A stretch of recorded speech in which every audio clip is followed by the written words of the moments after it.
Okay, before we get started,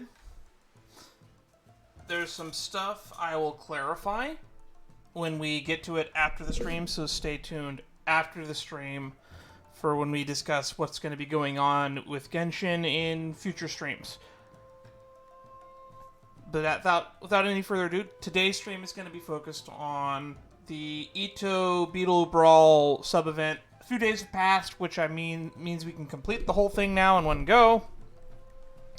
I'm excited just to do it, because it sounds like it's going to be fun, and it's going to get some free stuff.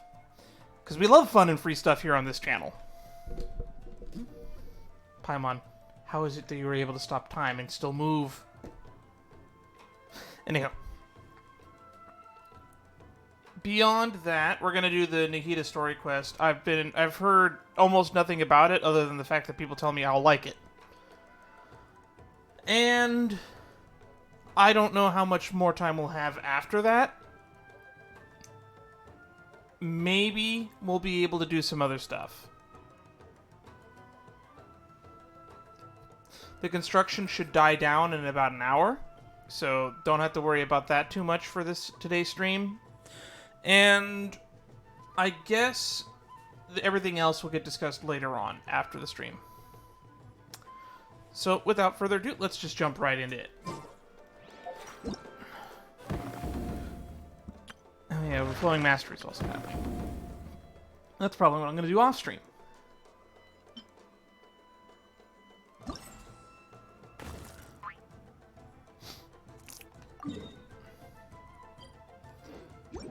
Alright, to the Beetle Brawl.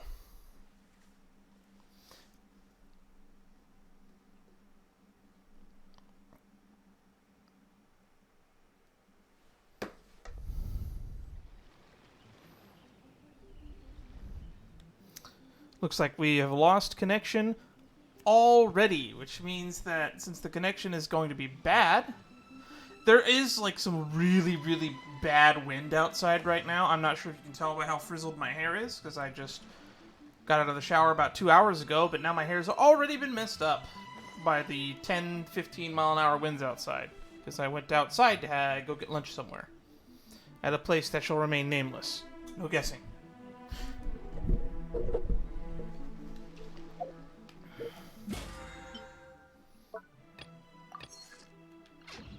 I'm also told that these Beetle matches are hard for some of the later ones, so we're going to add a caveat that if we lose a Beetle match, well, we'll do a pull 2. Normal rules still apply. 1, 3, 2, 4, 5. Alright. Subs are pulls. Deaths are pulls. Losing a Beetle match is a pull. Hanakado's beneficiary, the wizard Moneybags. Undisciplined, inelegant, unoriginal, uninspired, and completely uncoordinated. That's a good thing I have a backup recording prepared already. Hey, what you complaining about? Oh, let me guess. All your teammates we defeated? We've defeated one of his teammates, Ito. Ugh. I'm talking about your fighting style. Huh? Have you been hit in the head by a specter or something? This ain't some circus show, pal. You want to know what my style is? Uncheckable strength, unwreckable will, and undefeatable beetles. That's what. I can give you a demonstration, if you dare. Ugh, you bring back some bad memories. I do not deal well with loud and obnoxious types like you. I can tell. Ah, but this blonde fellow looks like easy pickings. All right, I'll challenge him.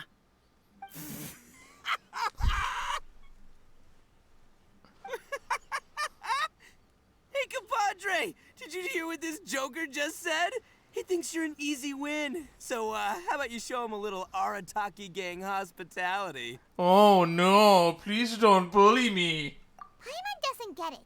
These people haven't researched their opponents at all. All they're doing by coming one at a time is contributing to our winning streak. Grandmaster Hanakado's team members are a real mixed bag. They're no match for us three when it comes to strategy. Oh, come on, you're kidding me. We've already lost connection again? Alright. Let's close out. So I'm going to get really annoyed. So this is going to be a YouTube exclusive stream pretty soon.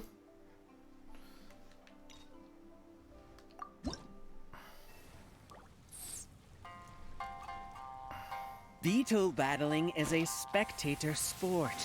The performance should be visually captivating, even artistic. You, however, don't seem to comprehend that. Sheesh, this guy is pretentious.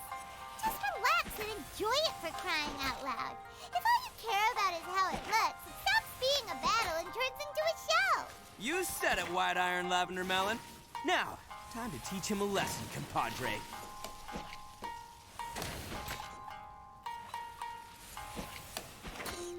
This is going to be easy.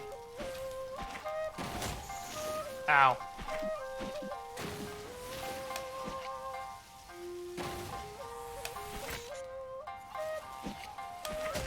Ow.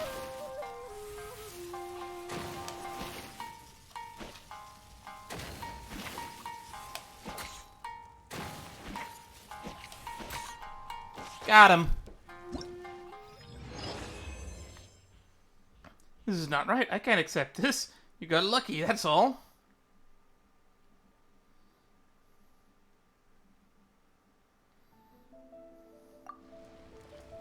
The winner has been decided. The duel is over.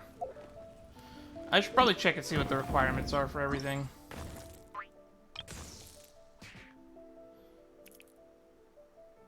It's friendly, spar, honed, passion. Honed, passion, honed, passion, honed, passion. It's no time limit. Just win.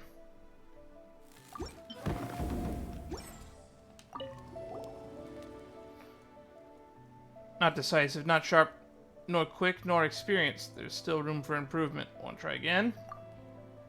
A rematch, is it? Yes, this seems worth the effort. Let us begin then. It's really weird that I can actually fight them out of order.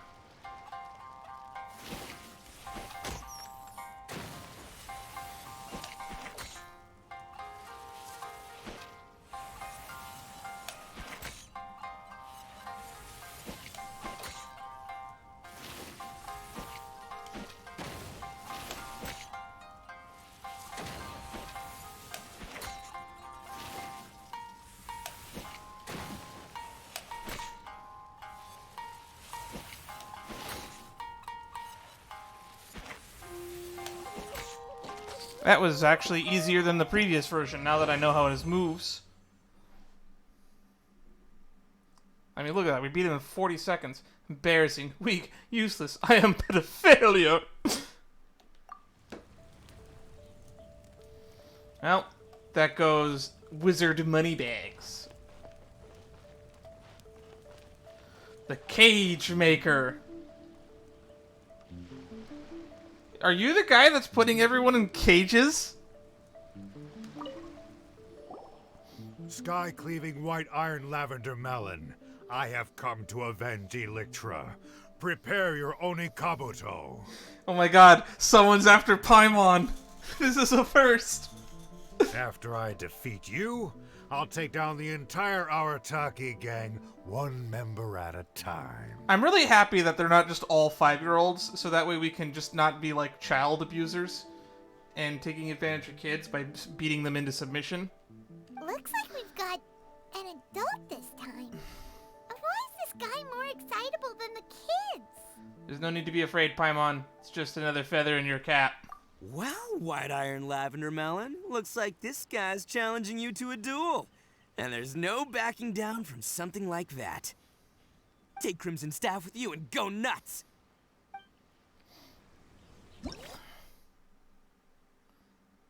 Impressive melee combat strength. Attacks with quakes. Enhanced resistance to interruption. Oh, that's a big boy. Alright, time for Sky-Cleaving White Iron Lavender Melon second! Oh! Why is this Onikabuto so big? Seems kinda unfair. Don't you worry, an Onikabuto that's too big is one that's too slow. It's no match for Crimson Stack. Your worthless little Onikabuto doesn't stand a chance. Even if you gave it to me for free. It'd be a waste of precious cage space.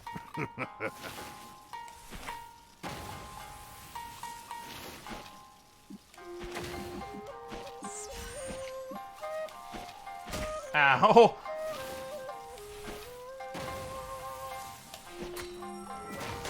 Oh god, this guy's tough. Ooh, got him though. Got him! This guy's gonna be tough on the hard difficulty.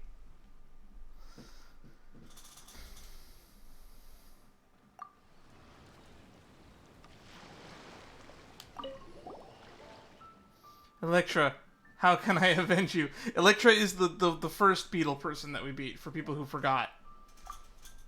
Huh? Are you using me as some kind of free training dummy? How dare you? You're going down this time.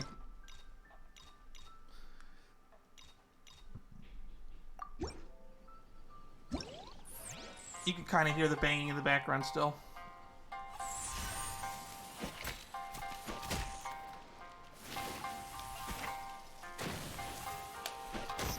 Got him.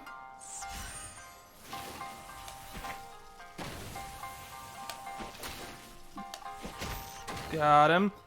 Really only have like a few windows to attack this guy.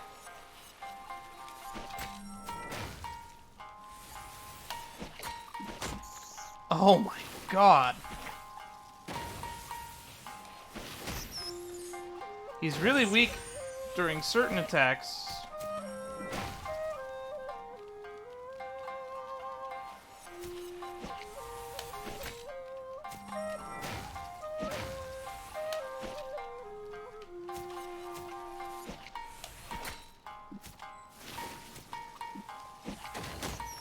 Oh man.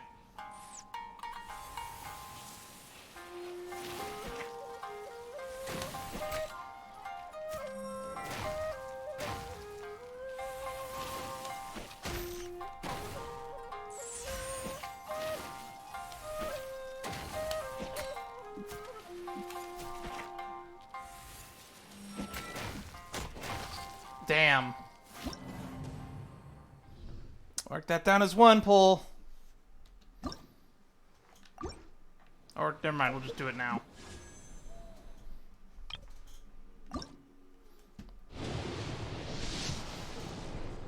Ooh, purple right off the bat. That makes me feel better about my loss. Hey, it's a character I don't have yet. Nice! Alright, Cage Maker. Show me your fanatical passion.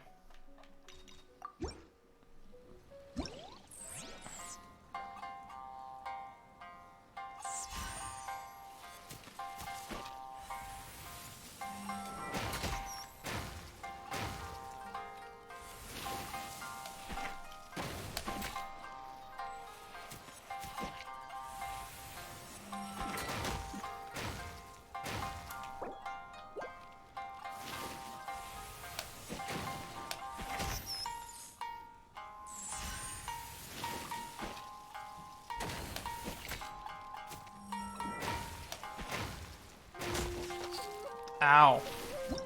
Maybe I made a bad decision about making this a pull every time.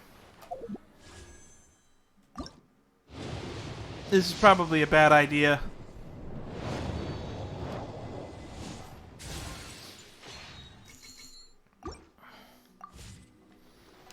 So he can only take damage when he's casting the lightning. But it's like, you have to waste stamina getting close to him.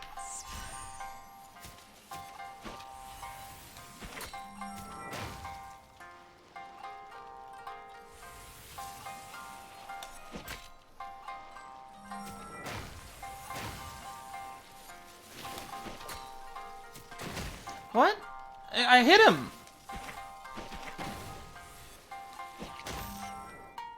Oh, he's got like a window.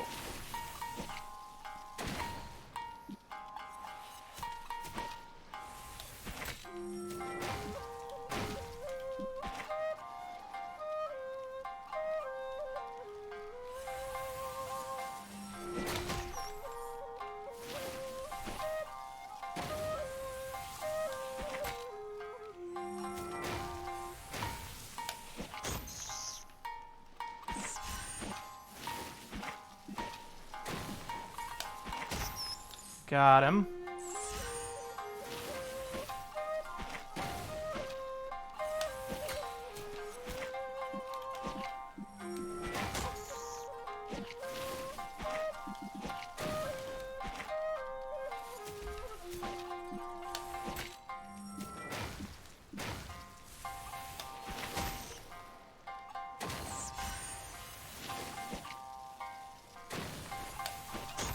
Got him. Oh my god, that was hard. I see. It's true that the Beetle battle is never about strength or age, but talent. I accept my defeat. Oh, two more. Two more to go. The Grand Rook Sennichi. Hey! Which one of you is the ringleader? Step up. It's time to fight. Everyone's pointing at Paimon. I am Grand Rook Sennichi, a giant among giants. Grandmaster Hanakado has demanded the head of the Artaki gang's leader, and I'm here to collect it. Whoa, he looks fierce and sounds it too. Seems like we're up against a really strong opponent this time. Where do you get off, huh? And what's the big idea of putting grand in your name? You trying to steal my limelight, you little punk? Okay, giant among giants. Time to cut you down to size. So tall. And you're an Oni. You look like you could eat me for breakfast. Why is a guy like you into beetle fighting? It's just a kid's game. What have I gotten myself into?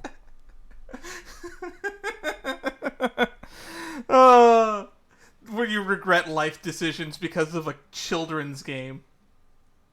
This is the equivalent of walking up to a Yu-Gi-Oh competition and then Dwayne "The Rock" Johnson's on the other side of the table. Excuse me? Kids game? Oh, you did not just say that. Seems to me like you don't know the first thing about beetle fighting. Your misconception begs correcting by a veteran, my dude. How old is Ito again? I actually don't know.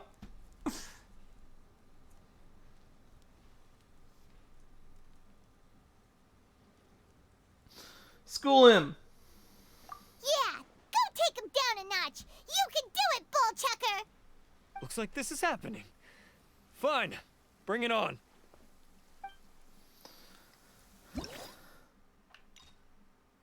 Extremely agile, attacks with various electro strikes, impressive long-distance combat strength.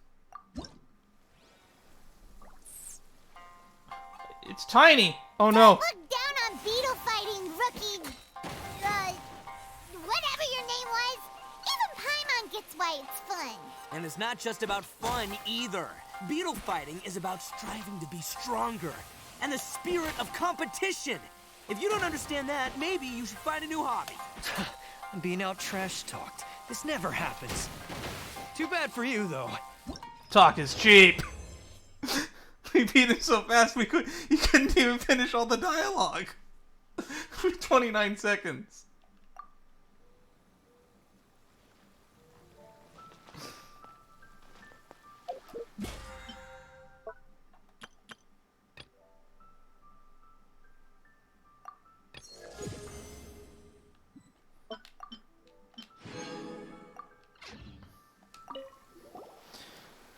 What the? The Oni is really strong, and he's full of righteous words. How could there be such people in this world?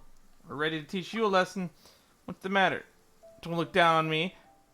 If I can't knock that guy down a peg or two, you're definitely no match for me. Show me your fanatic passion.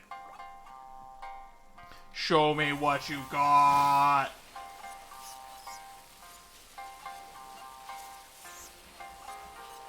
What the hell is this thing? Oh!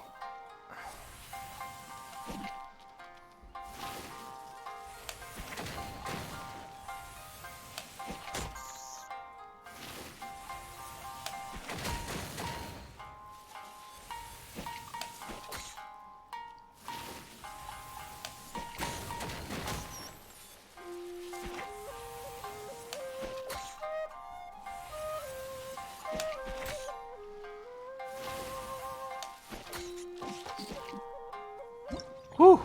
That was tough. I didn't know what the ball thing did. What a formidable rival. I admire your enthusiasm and passion. I accept my defeat. Alright. It's time to show the Grandmaster who's boss. Splendid! Splendid! I did not expect the Arataki gang to defeat so many mighty Beetle fighters. It seems that you are well versed in this art. I take back what I once said. You are respectable and worthy opponents, and I must face you as such, with my full strength. Alrighty, Bull Checker, you're our leader. It's your time to shine. And, don't take what was said earlier seriously. You're up, Bonafide Beetle Battle King. The King versus the Grandmaster. Our battle will be legendary. Oh, it's on! The final showdown and my soon-to-be final victory. I don't know how you've been leading your crew, but the results speak for themselves. The Arataki gang rules! Grandmaster Hanakado, get ready to battle.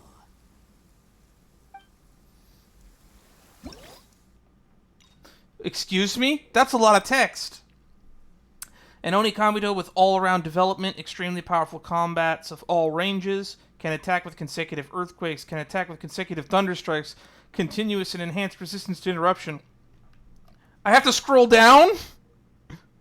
Medium movement speed, a mysterious hidden power? What the fuck is this bullshit?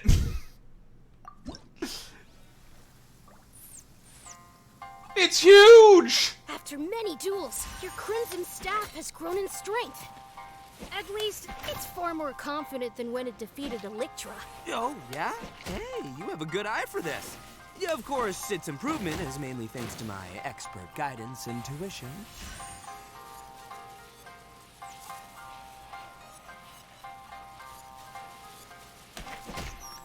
Ow. Ow.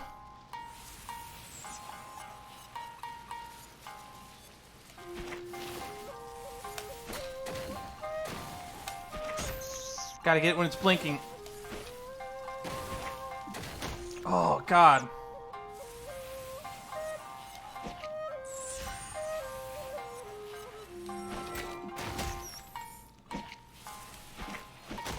Oh, God. The stamina management is making this difficult. Oh, there we go. I know a thing or two about knowing a thing or two.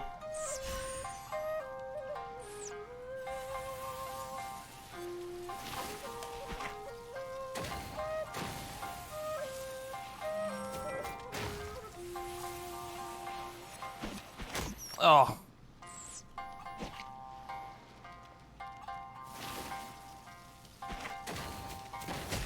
Oh, come on.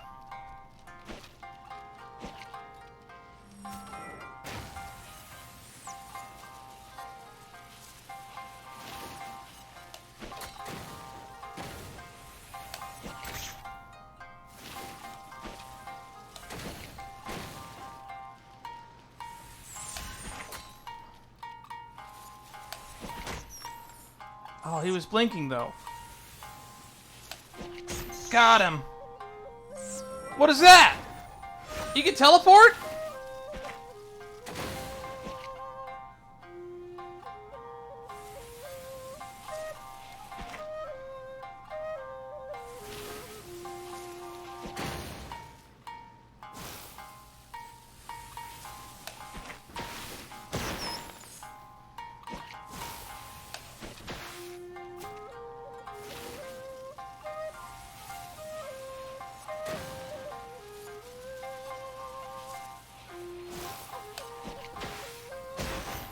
Whew! I'm impressed. Your tactics are beyond my expectation, but I still have a few extra moves. So the almighty Arataki extraordinary and exhilarating Extreme Beetle Brawl seems to be going pretty smoothly. Paimon's curious who's really stronger between them. Let's go check it out, shall we?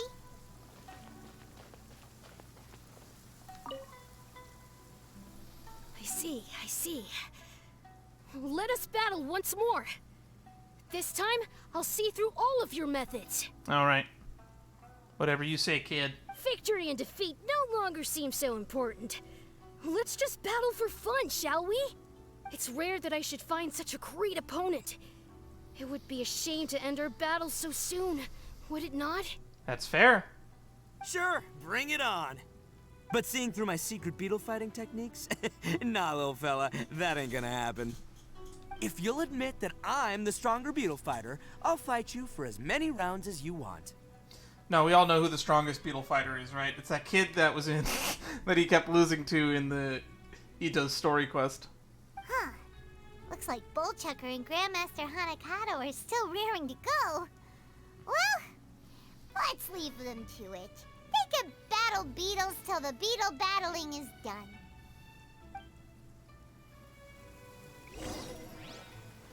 The beetle battles will never end. Wait until the following day. I see. Victory and defeat. It's rare that I should... Sure, bring... But seeing through my secret... If you'll admit that... Huh. Looks like Bullchuck... Darn, I got locked out of it. So, I can't do the fanatic difficulty?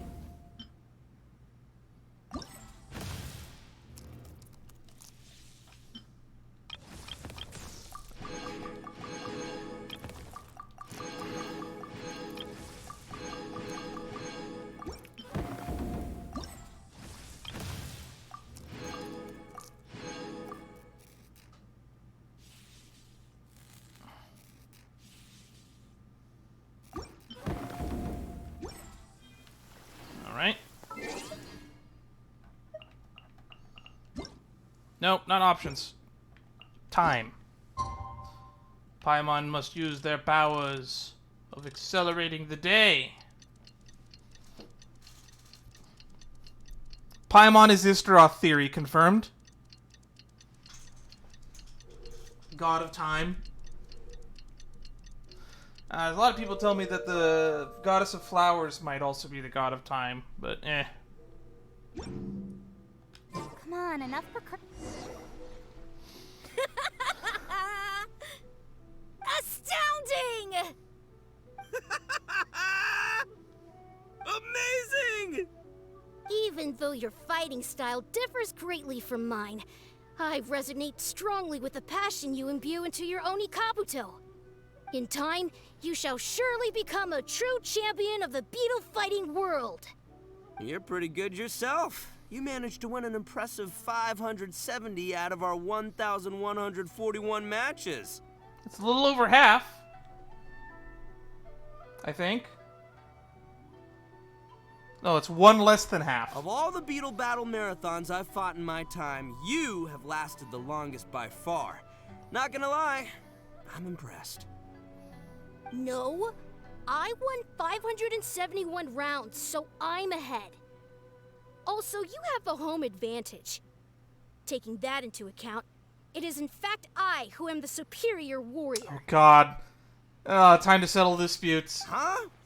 Why you gotta be so stubborn? I remember our score clear as day, and Mamoru is our witness. Mamoru? Isn't that right, Mamoru? Boss, I really can't take it anymore. Please let me sleep for a while. Have they been going at it this whole time without a break? Poor Mamoru. The arena must be about to collapse. The Oni Kabuto must be exhausted. Fine. Since I'm a generous guy, I can give you one round, no problemo. I'll just defeat you next time. And if you're still not convinced, we'll do the next battle on your home turf. I'll prove that it's about the beetle fighter, not the location. That suits me just fine. Follow me. Where are we going? Oh, hey, compadre. Flying Lavender Melon, you're finally here. Wait a minute. Why is Paimon back to Flying Lavender Melon again? Does Paimon only get a good nickname when she's fighting for you? White irons! Sorry, it was sky-cleaving white iron lavender melon.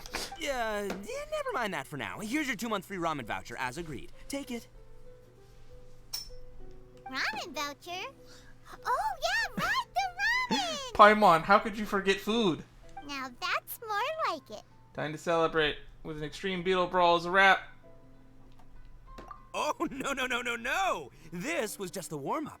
The almighty Arataki extraordinary and exhilarating Extreme Beetle Brawl is still to come. After all, things are way too quiet without an audience. We can't just end the event like this. But the good news is, Grandmaster Hanakado finally let go of his pride and admitted that I'm a strong beetle fighter. Still, we ain't done with each other just yet. I'll be heading to his home turf alone soon, where I'm gonna defeat him once and for all. Once that happens, he'll have to follow my orders. And by that, I mean he'll help us make the almighty Arataki extraordinary and exhilarating Extreme Beetle Brawl the biggest, baddest event ever! I mean, I hope this becomes a yearly thing. Thanks again to the two of you. Now, wait here. I'll be back with good news in no time at all. We had to wait a day to then wait longer. Sure seems like he's having fun. And we got 2 months worth of ramen out of it. Everybody's happy. That's all that matters. Boss! Boss! There's a letter from Shinobu. Take a look at this. Uh-oh. That doesn't sound good. Huh? Where'd the boss go? He was beetle fighting right here just a moment ago. Is it urgent? Because Bullchucker just left with Grandmaster Hanakado. They said they were going to continue their battle. Well, it's not urgent, just a little unexpected. You can read it for yourself if you want. Okay, letter from Kuki Shinobu. Boss, I have yet to complete my business, so I won't be back for a while. Should you have any new ideas and want to drag the boys into new shenanigans, hold your horses first. I'll help you organize matters once I get back. I met a kid while harvesting lavender melons. He's articulate and well-mannered, and he loves beetle battles. He even has lots of friends in that department. Having heard that you're also an avid beetle brawler, the kid was quite eager to meet you. He even said that he'd consider joining the Arataki gang if you turned out to be better than him in beetle fights. I gave him the addresses of some of your usual haunts so that he can find you himself. By my estimations, you should have met him by now, so have fun. Just remember to eat your meals on time. I'll repeat myself again. Just relax and stick to beetle battles for now. Don't drag the gang around on some wild adventure or anything. What the? So Grandmaster Hanakado is actually part of the Arataki gang? But his communication style made Bullchucker feel like he was facing a mortal enemy. Huh. Just as Shinobu expected, Bullchucker is spending all his time beetle fighting without resting or eating. But he did get us to organize the Beetle Brawl event for him. I still wouldn't really call that resting, per se. You know, Paimon thinks Shinobu deserves to enjoy the ramen voucher more than we do. Why don't we take her for ramen when she gets back? Actually, wait a moment. Bullchucker didn't tell us which ramen stall this voucher is meant to be used at. Are we supposed to find the store by ourselves? Yes! You don't remember he mentioned that? That's completed.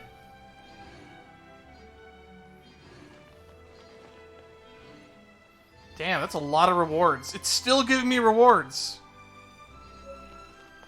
Untainted ramen voucher.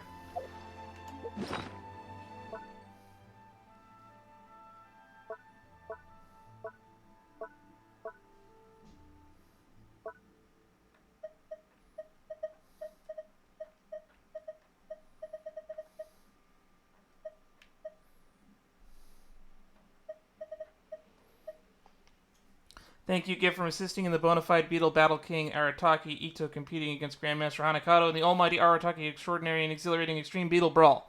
It also serves as proof of the rapid rising of two beetle fighting stars, Oni King's right hand and sky-cleaving white iron lavender melon. Bona fide Beetle Battle King claims that as long as you show this voucher to the stall, you can enjoy free bowl of ramen for 2 months straight. But which stall is the stall exactly? Alright. It's time for the final boss. The optional final boss. Oh, you're still here? Looks like your passion for fighting is fully blossomed. About your beetle fight with Ito. Haha, you guys pick up fast. Let me give you the recap and highlights of all the fights I've had with the bona fide Beetle Battle King.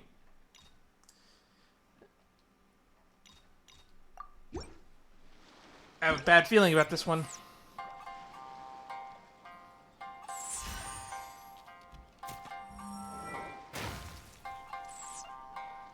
We're just going to focus on dodging.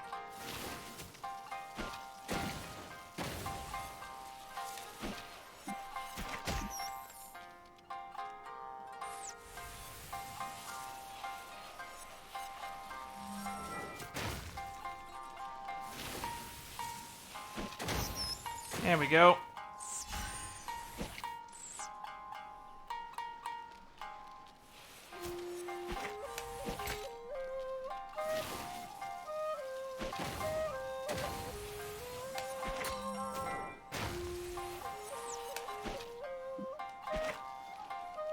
Come on, give me an opportunity to hit you.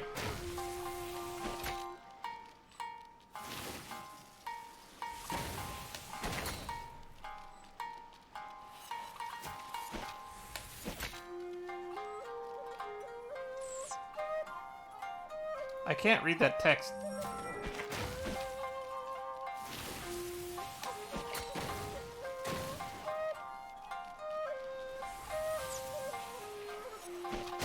Got him.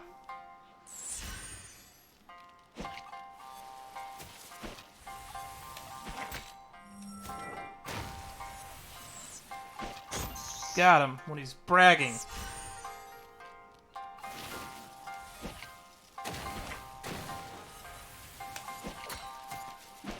Ugh, he hits very hard.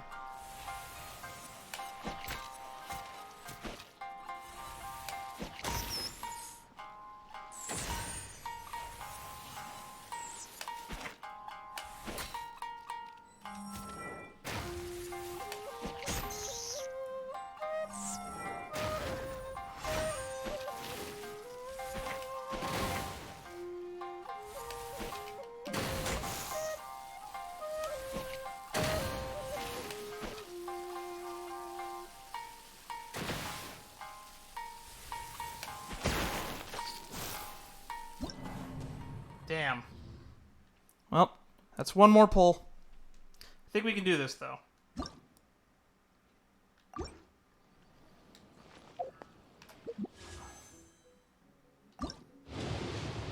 I didn't notice that Ningguang and Beto were on this banner.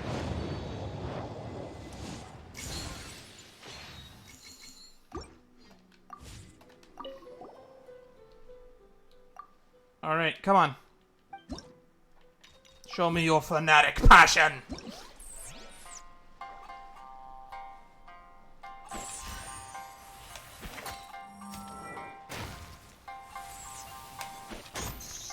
Early hit in.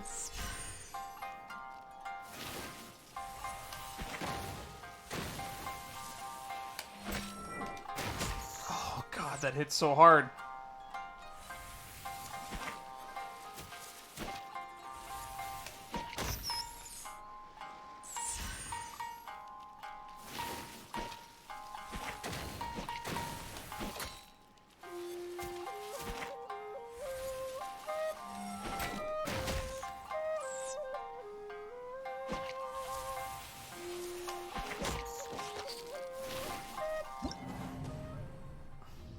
I can't tell when he's vulnerable during the day. It's too bright. I can't see the blinking.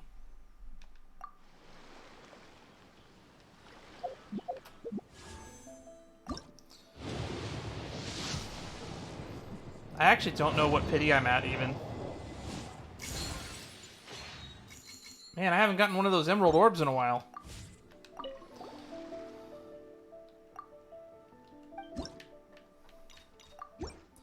Come on. I'll show you my fanatic passion.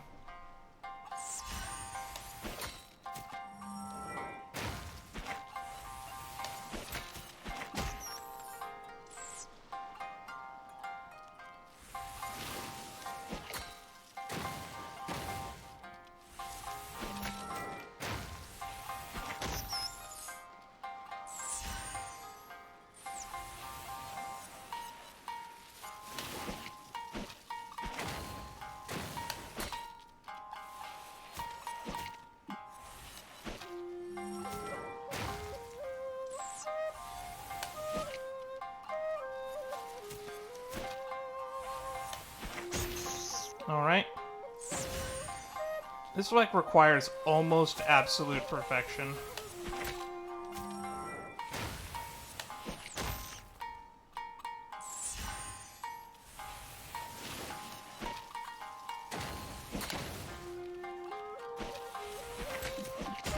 Ugh.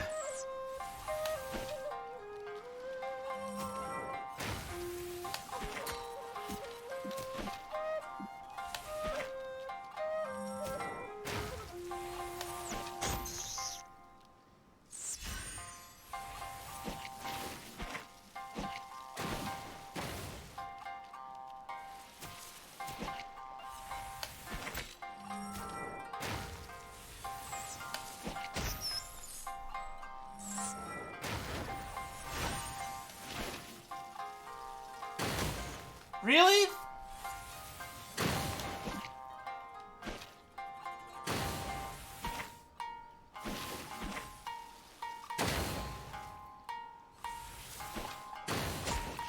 What? You didn't move. That was cheating. That was bullshit. I had him on the ropes there.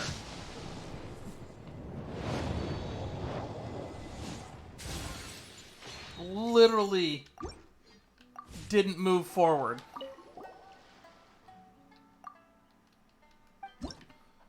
This is going to require absolute perfection.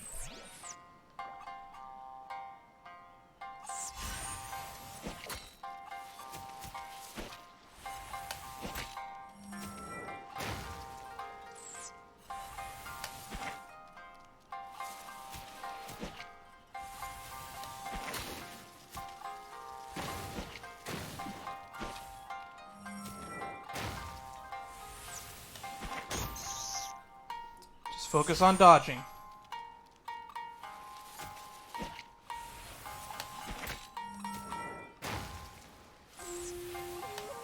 Wait for the taunts.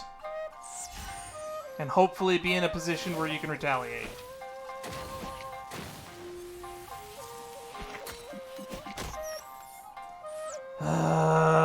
Didn't wait for the taunt.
Come on, I didn't have the stamina.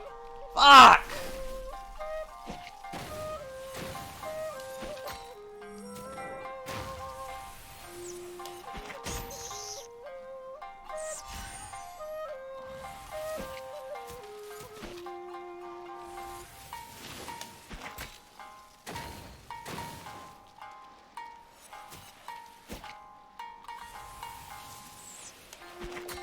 Really?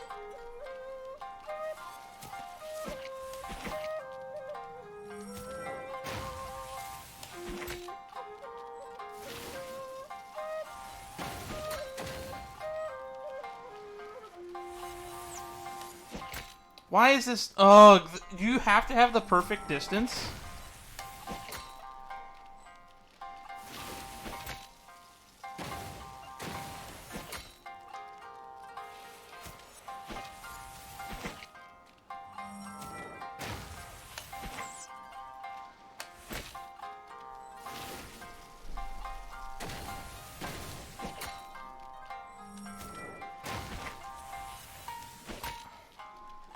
This is so long.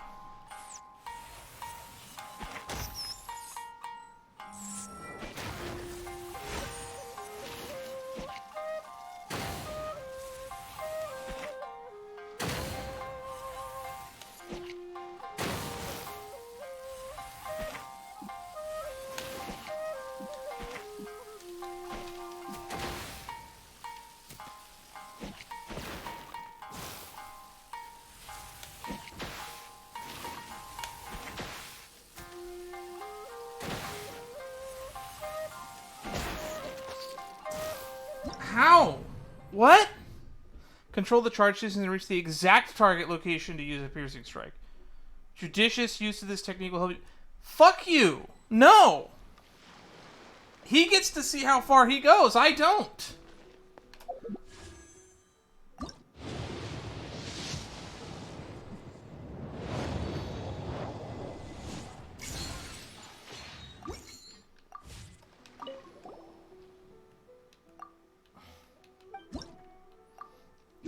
This is so dumb.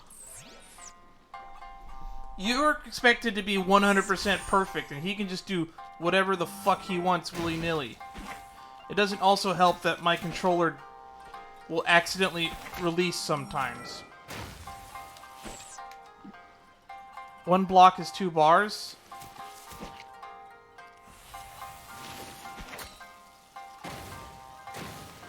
Well, what if I don't have the stamina to do it?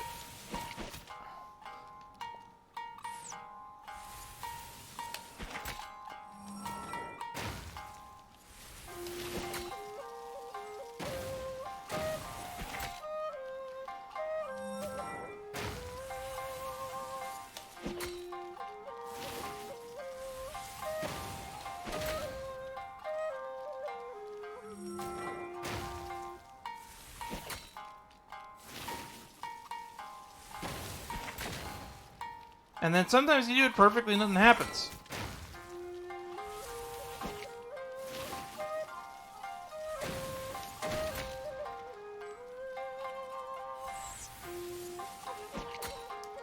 What was that?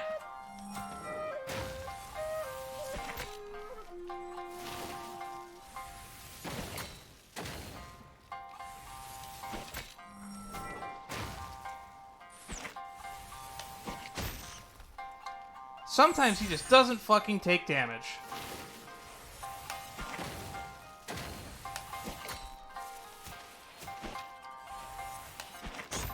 Got it.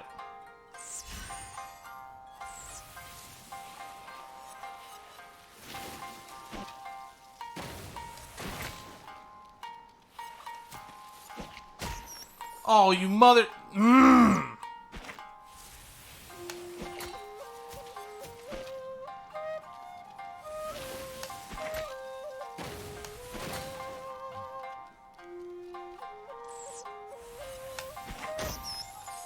That counts, but the other 6 don't.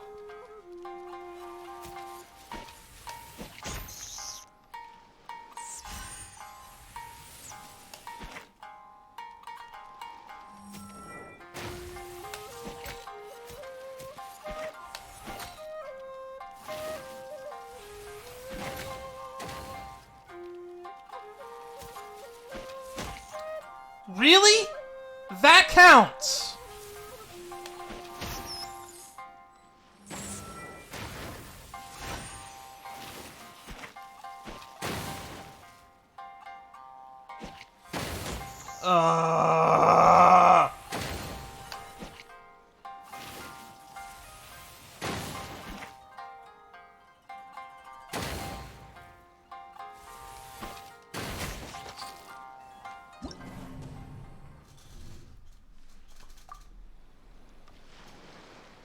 Only take damage from precise strikes.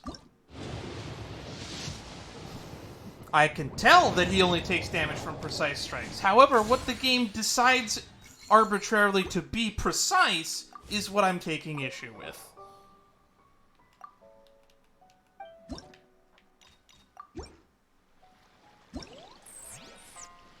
Because it'll let him pinky toe me.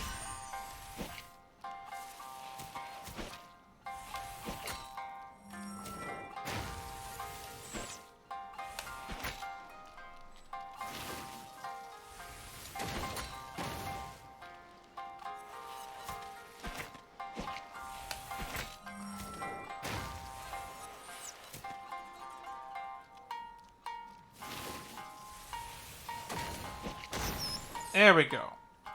That was very risky.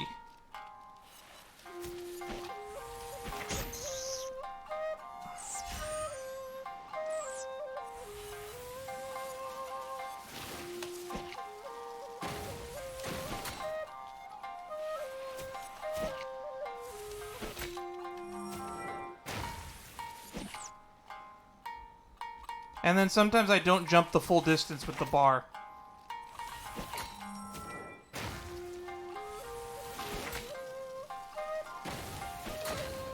That was a precise strike. Did it count as one?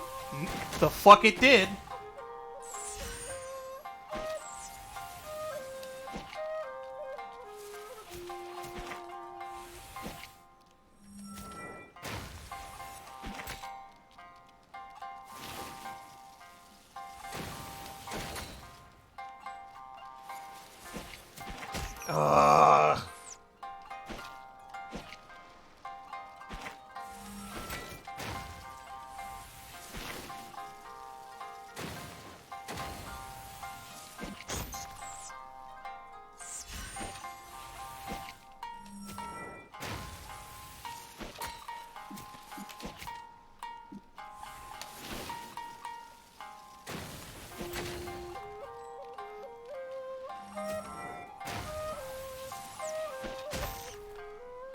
Okay, final phase.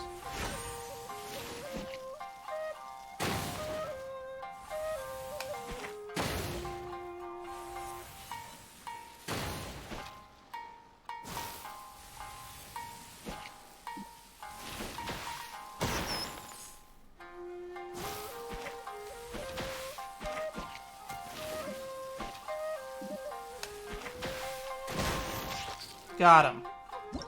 Son of a bitch. Good game. We're taking this thing to a whole new level once more. No! Fuck you! I hope I never see you again!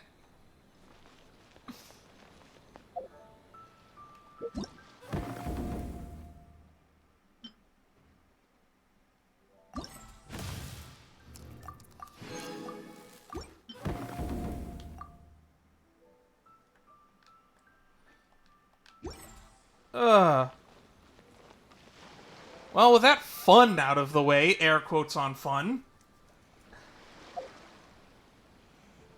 it's time to do something with a character I enjoy being around.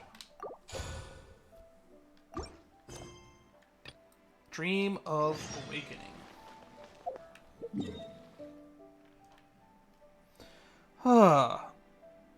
Hey, that took almost an hour.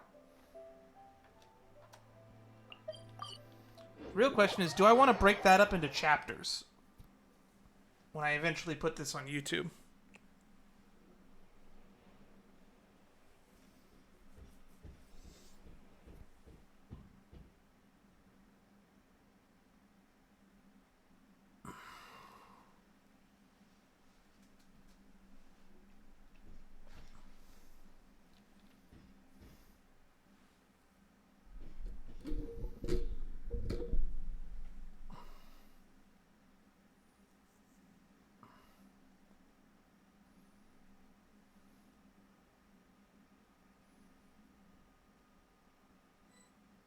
There we go. Hello, traveler. Have Who you are ever you? heard of a moment of dreams? No. What's that? Oh, that sounds like some kind of sweet drink. No, it does not, Paimon. I'm afraid not. It's the name of an event we started to hold regularly. Dreams have become quite the hot topic in Sumeru, and many people are excited to share the dreams they've seen at night. I can imagine, considering up until you finish the Archon quest here, people don't have dreams. The same goes for me. The last time I dreamed was when I was but a little child, so I can't help but feel excited and nostalgic about dreaming again. Oh, right. Everyone's able to dream again now. Because the Akashas are gone. Yes, we organized an event to give everyone with new dreams a platform to freely share their experiences. And thus our event, A Moment of Dreams, was born. So, it's kind of like a fireside chat. You could say that. We hear all sorts of wild and fabulous stories every day. Really, why not have a listen for yourselves? We did finish the quest. We got a bunch of rewards and everything. I can understand your curiosity. Yeah, but to us, dreaming is as normal as breathing. Wait, but if there are free drinks and snacks involved, then Paimon might consider it.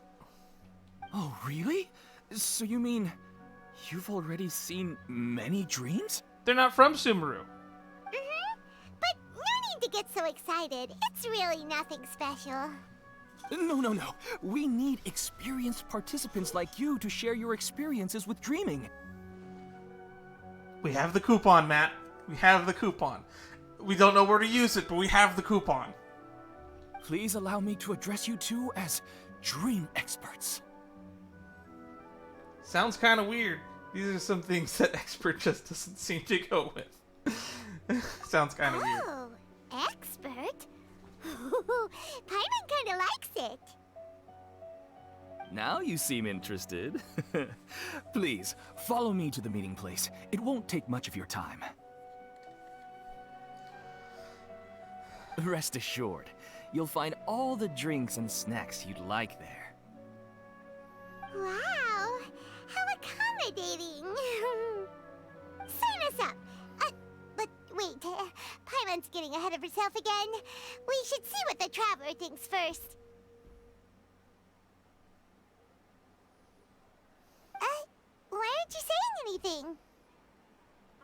You're the boss. I don't think I really have a choice. Alright, hurry up and take us to be dream experts. I forget what title that Ito gave to us. Although Paimon's new title is the Sky Cleaving White Iron Lavender Melon, and we're going to use that a lot now. Very good. Follow me then. Sky Cleaving White Iron Lavender Melon.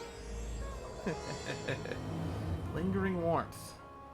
Do you know what's the most important part of being an expert? Well, I suppose it must be accumulating knowledge and sharing your experiences? Nope! It's all about the title! From now on, Paimon will be known as Paimon, the Dream Expert! Of course. Oh, okay. Paimon the Dream Expert. Another title acquired. Wait. Okay, I'm thinking of somebody else. I thought that guy was the guy that we bought the stuff from in the Aranyaka questline.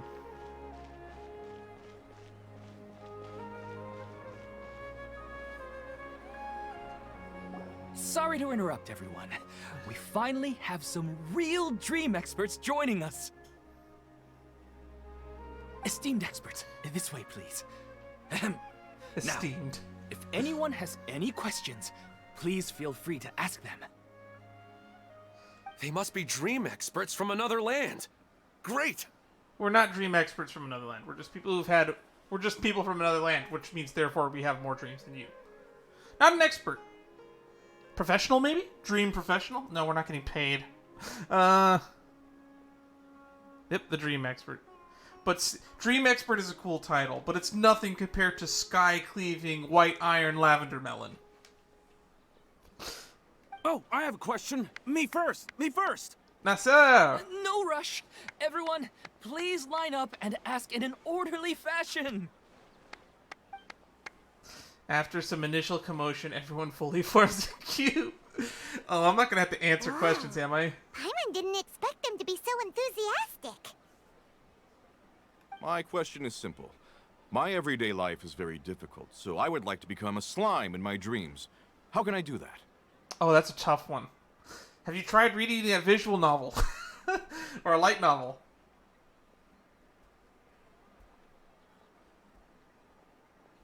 Ooh, that's a tough one.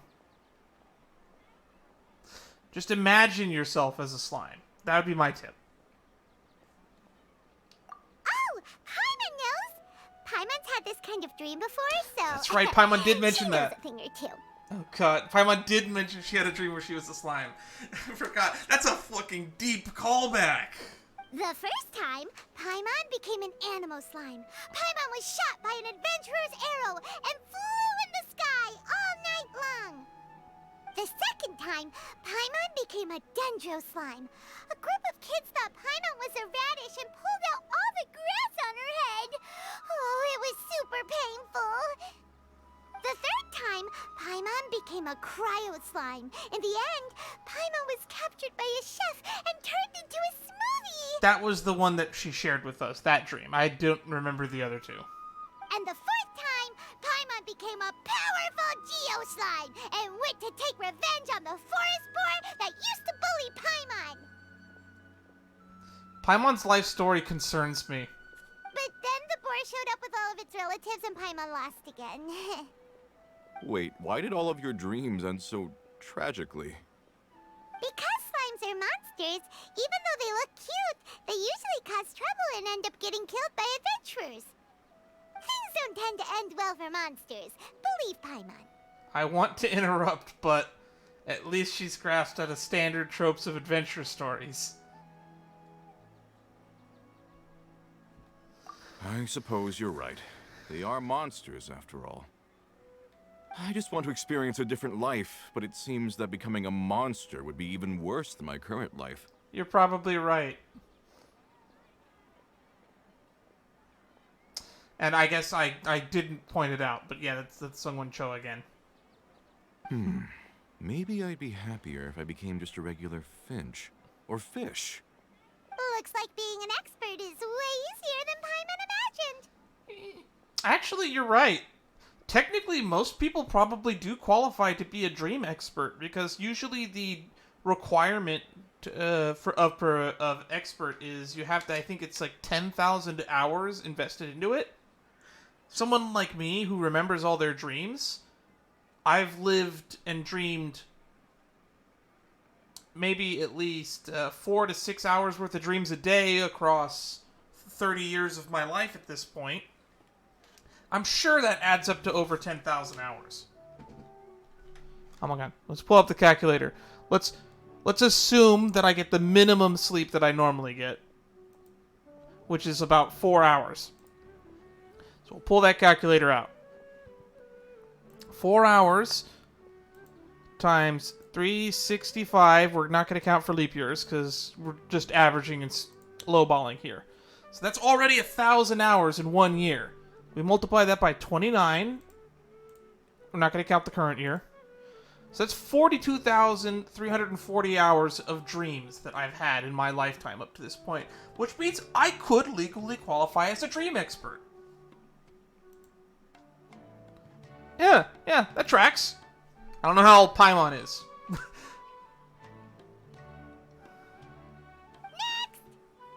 Oh, it's my turn.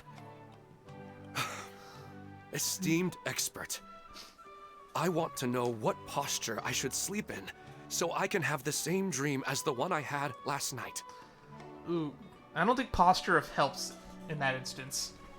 Yeah, pretty much if you have lived if you've lived longer than 5 years, you could probably qualify as a dream expert. And this was a very conservative estimate, because this was me assuming I got the bare minimum sleep, which was 4 hours. Meaning you could literally double that number if I had a full 8 hours sleep or 9 hours sleep every day. Which means if I got the normal person's amount of sleep, I would have close to 90,000 hours of dream expertise at this point. But then again, not everybody remembers their dreams. In fact, some people don't have dreams. Well? Yes, please enlighten us, esteemed expert. Hey, you're supposed to be helping.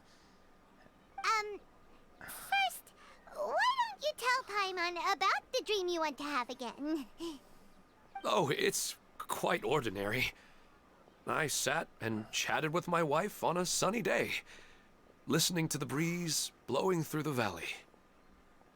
7,300 less than me? I'm assuming you get more than 4 hours of sleep a day.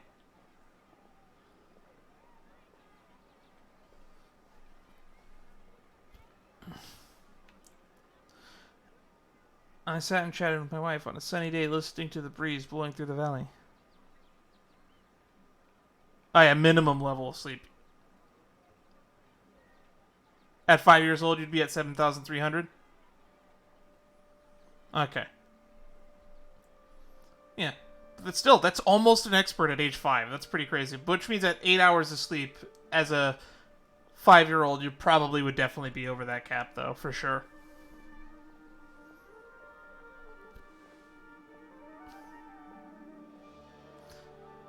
Why don't you just find your wife and talk with her? There's no need to wait for a dream. Paimon, I have a feeling his wife's dead. Well, unfortunately, she passed away.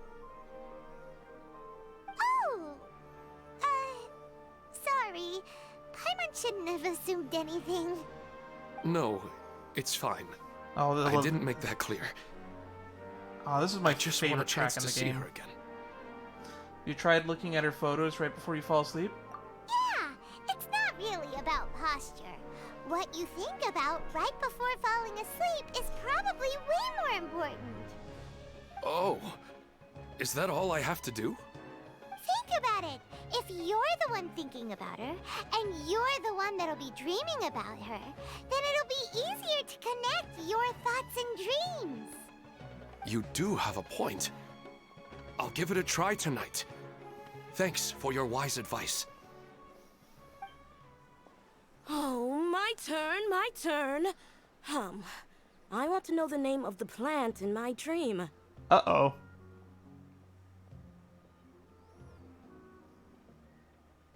65,700.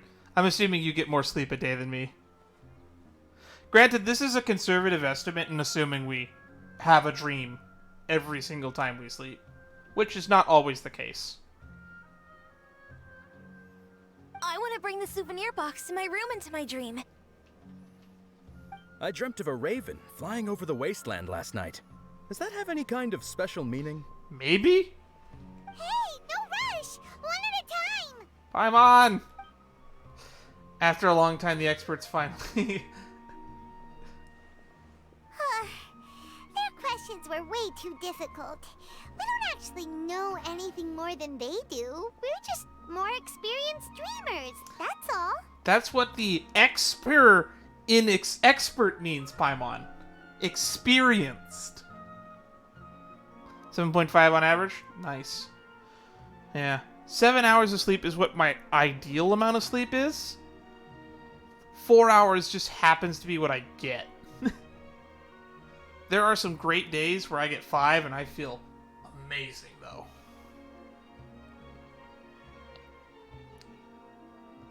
They didn't really care about the answers. Vivid dreams are just really exciting to them. You do have a point. It's more rewarding to explore and contemplate the meaning of a question than to focus on the answer itself. Right now, these people are like wanderers who've starved for 3 days and 3 nights and are desperate to replenish their energy. Any explanation they get now is like pure sustenance to them, no matter how good the explanation really is. Oh, and now that Paimon has said that, you know who comes to mind? Nahida! Bingo! If she was here, she'd probably be making some similar analogy. Unfortunately, she's super busy right now and may not have time for gatherings like this. Maybe she's still watching anyway, though. Dear experts, we have another guest who would like to consult you. Is it Catherine? But you saw how we answered all the questions just now. We're not really all that knowledgeable. Ah, but this guest is rather special. Oh! My question is, why didn't you immediately tell me about such an interesting place? Huh? Nahida? How did you get here? I assume she walked here. Interesting events like a moment of dreams don't happen every day after all. No matter how busy things are, I'd still set aside some time to check it out. Yep. Paimon would make a great philosopher. Like Peter Griffin, he would stand and ponder. Why? Anyway, I really didn't expect to meet you here. Oh, right! If there's anyone that understands dreams, it's you! You should be able to help us answer all these questions. You're not wrong. Alright, they can ask me anything. The more interesting, the better.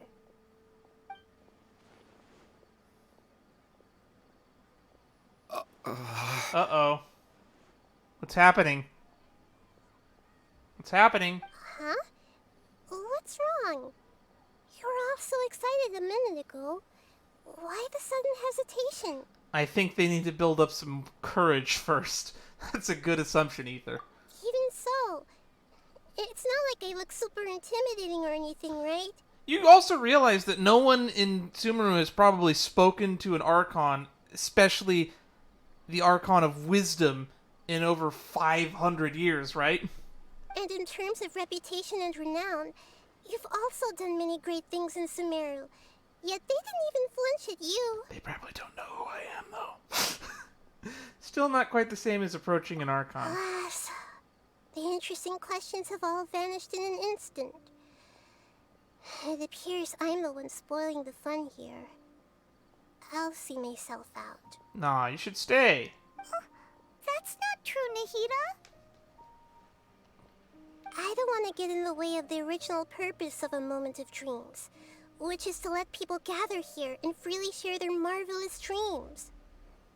Now the atmosphere here is like water poured into a container. The water is more secure and settled, but it has lost its free-flowing nature from the river.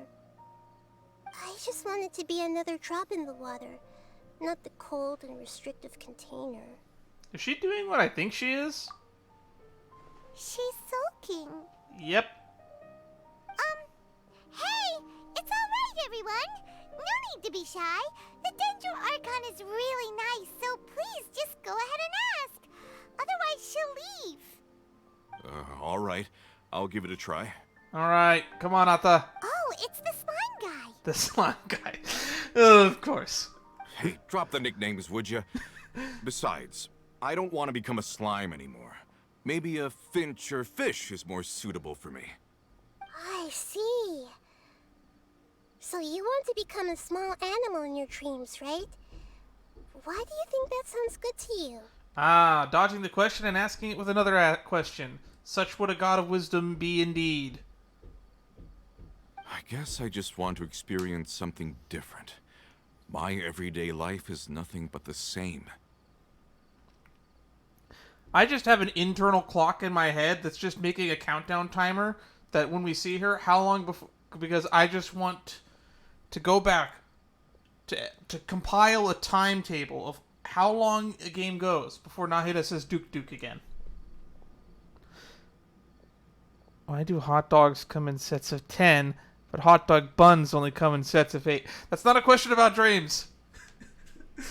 But it is a good question for the God of Wisdom, and sadly the answer is capitalism. It's to try to trick people, or mass manufacturing, to get you to buy 8 sets of hot dogs and 10 sets of buns. And I don't know where you're shopping, but wherever I shop, they sell hot dog buns in sets of 6.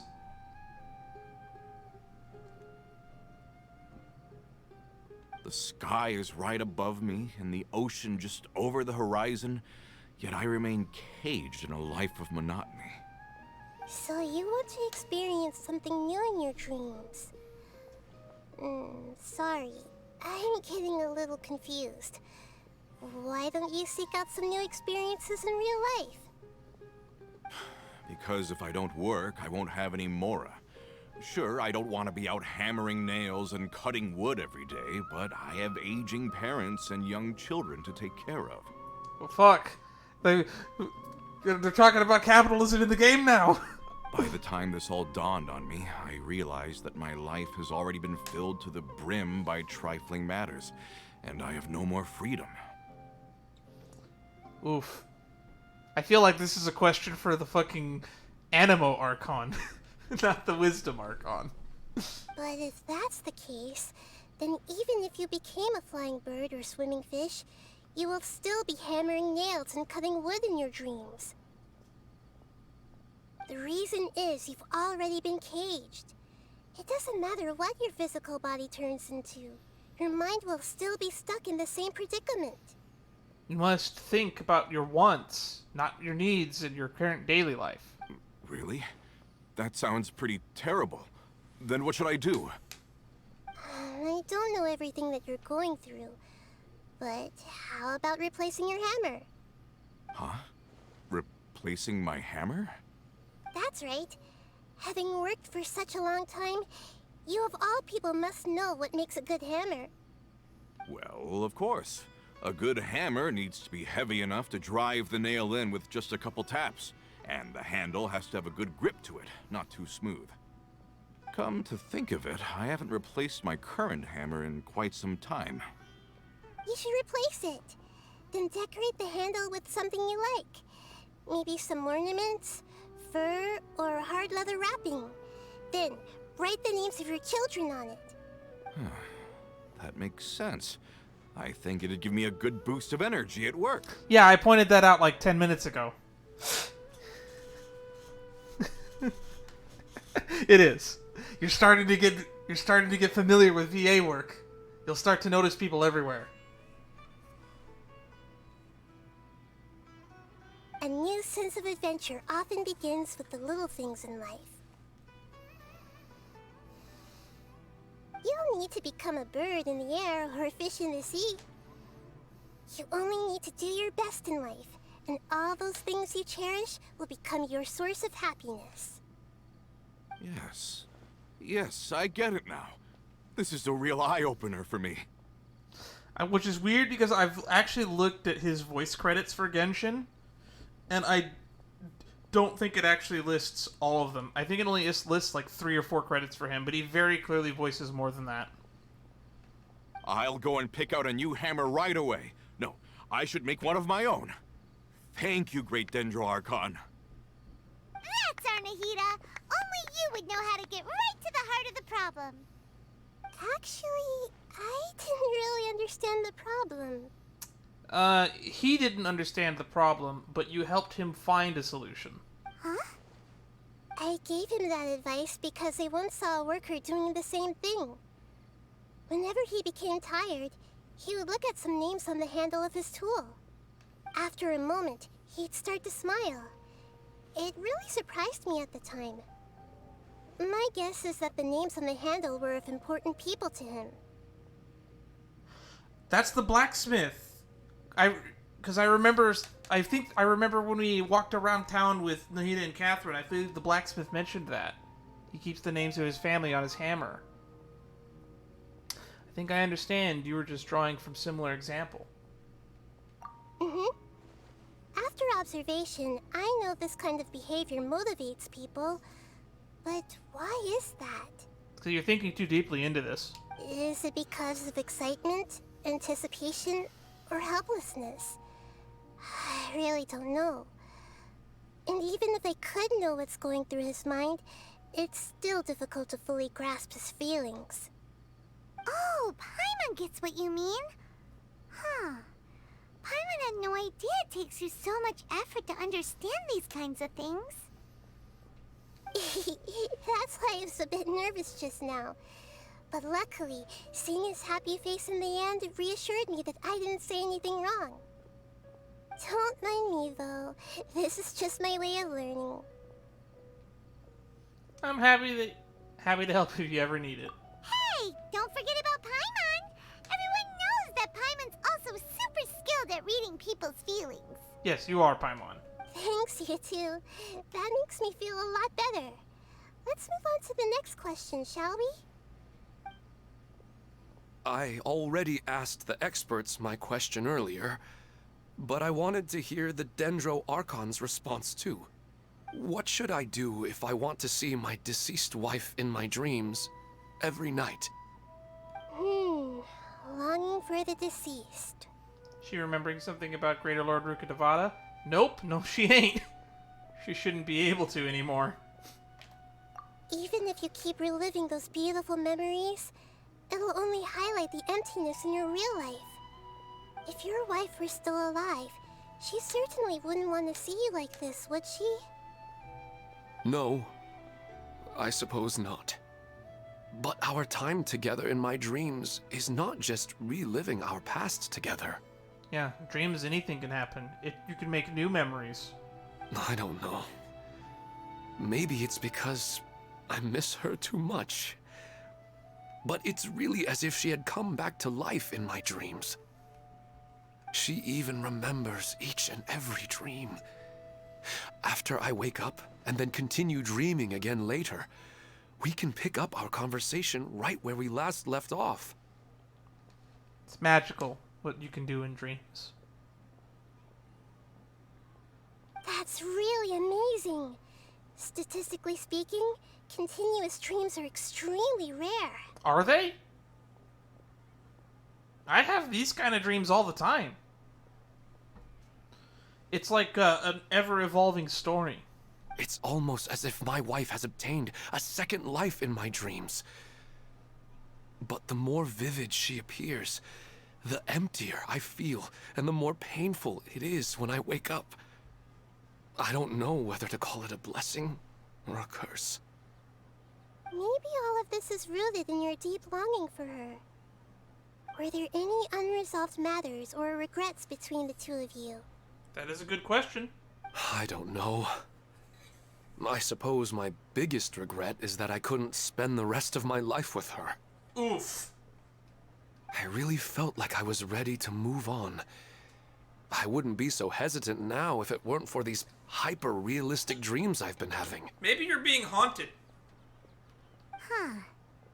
You know, they say that whatever's on your mind is what goes into your dreams. But dreams are, and will forever be, just dreams. We are people living in the real world. Are we, though? I still have theorized that we might possibly be living in a simulation. Oh, wow. Whoa, that was a lot of drop frames there.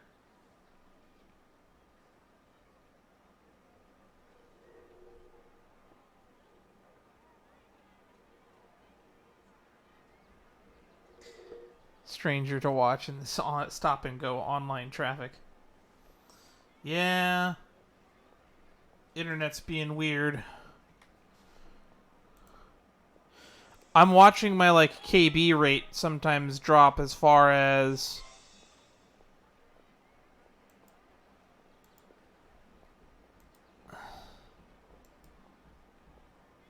I'm going from sometimes 10K to 500. Or sometimes 50K to fucking 500. It's nuts.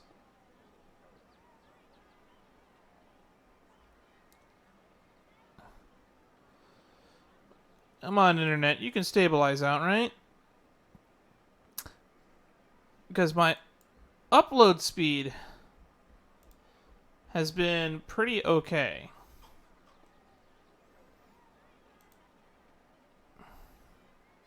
We're only at a 4,000 bit rate. I don't know why it's spiking and dropping so much. My upload speed right now is about 25 Mbps, so we shouldn't be having too many problems, but the fact that we are is concerning to me. It's not good to be overly obsessed with dreams. All it'll do is fill up your mind and eat away at your thoughts. Yes, I know. That's why I'm also a little disappointed in myself. I still need to take care of our child. And it's probably not good to let her see me in such a state. Anyway, thanks for your advice, Great Dendro Archon.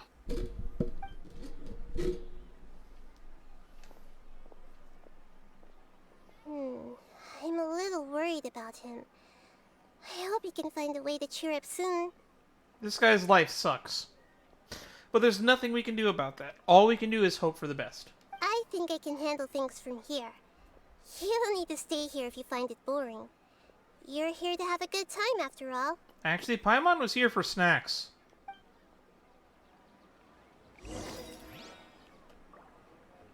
Check on Ilman, who is depressed. Oof. Don't have to spell it out for me like that, game. It might have to do with the weather, yeah. It's super windy outside. I can't eat them. It won't let me eat the snacks. I didn't expect the Dendro Archon to attend this event in person. It's like a dream. Don't say that, man. You'll make me think it is a dream. Another recurring dream? Yeah, I'm starting to wonder if it's some kind of hint.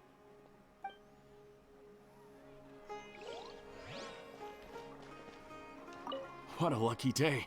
Just wait till my friends hear about this. Yeah. Not everybody gets to talk to the Archon. I wish my dreams could be a little more practical, you know? Maybe something like becoming rich and famous overnight.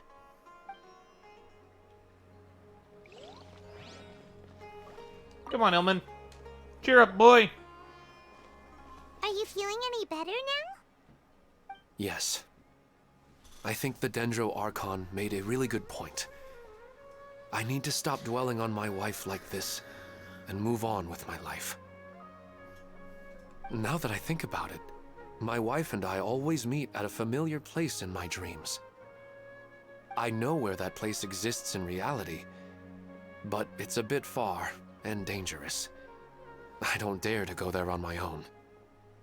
But at the same time, I feel as if I should go and have a look anyway. Perhaps I'll be able to move on once I see that there's nothing there. Sounds like a good plan. Otherwise, I'll keep on feeling like everything is covered in a haze. Like I'm only half awake. Once I can stop dreaming about that place, I'll probably be able to get my life back together. Actually, you two are adventurers, right? If it's okay with you, could you escort me to that place? Let's go, get a breath of fresh air. Yeah, it might also be a good chance for us to unwind. Storm's blowing in. Even if you can't see your wife there, taking in some nice scenery will definitely help cheer you up. I am the storm that is a pro... No, I'm not doing that. Yeah, I hope so too. Alright, go ahead and get yourself ready then.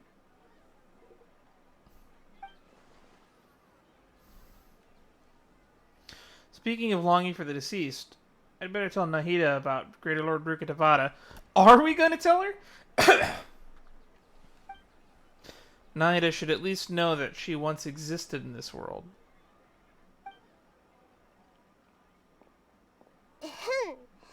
Are you headed off to some interesting place without telling me again? Huh? Wait, aren't you supposed to be answering questions? I just finished, and they really got a lot out of it. So many interesting and novel thoughts. Anyway, it looks like you're going somewhere. Why don't you take me with you? Oh, there's no need to trouble you, Great Dendro Archon. I imagine you must have many other important things to deal with. She does. Really, really she does. But she needs to get out more and touch grass. No need to stand on ceremony. Besides, I wouldn't have asked to come along if I didn't have a good reason. I wanted to use this opportunity to discuss with you some things that are puzzling me right now. Huh. I didn't know the Great Dendro Archon could become puzzled too. I'm not all that different from you, you know. Alright, let's go. We can talk on the way. Ooh, my foot. So uncomfortable.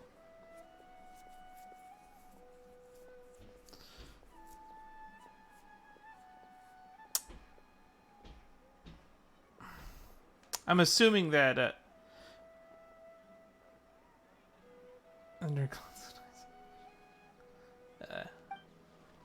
I'd better go with her. The whole Greater Lord Rook of Nevada thing will take some explaining. Oh, this is gonna get depressing real fast. He said it was far away. Not that far away. Oh, that's like just outside of Vimara village.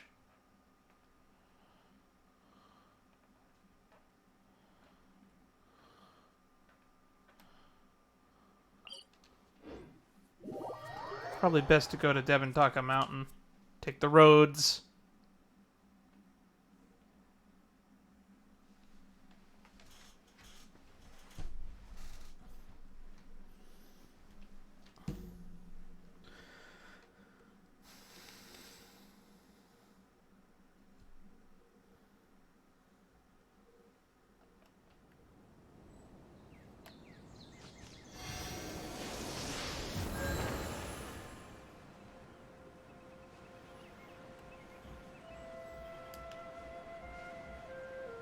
Oh, this is right near that place where the camera panned when he said he was thinking of a place. Probably. A lot of wild sumpter beasts out here.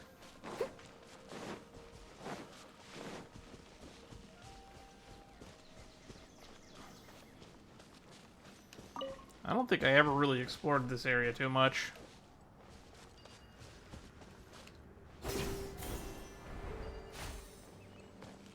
This feels like a withering zone.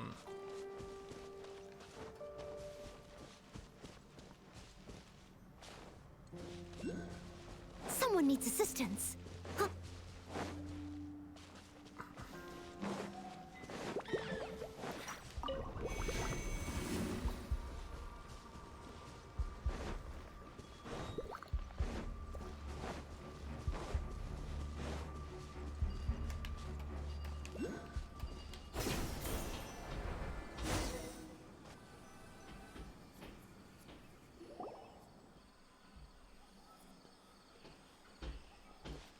All right. It's always nice to go for a leisurely stroll. Huh. Do adventurers often go to places like this? Of course. We usually journey through far more dangerous places than this. Huh. I guess so. So, this is where you always meet your wife in your dreams? Construction's getting really loud now. They were mostly just stapling roof tiles on today, so I assumed it would be a lot quieter than normal. Yes, for the most part. Our place is on the summit, just up ahead. Oh, wow. We're still going up? When I saw her in my dreams, we didn't do anything but talk about ordinary, mundane topics. I'd tell her about our daughter, Haidar, and she always listened intently. She would also reminisce about the past with me, telling me interesting stories and cracking jokes. And I would walk 500 miles, and I would walk 500 more.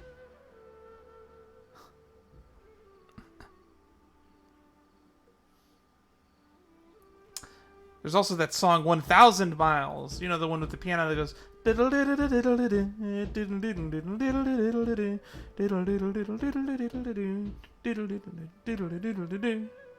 one. I think Terry Crews sings it in White Chicks.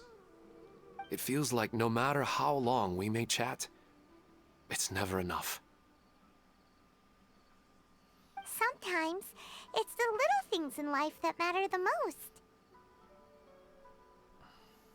This is the part I'm a little puzzled about. I am very familiar with dreams, and normally, they lack logic and continuity. What's happening? But you said she could remember what you had told her before, right?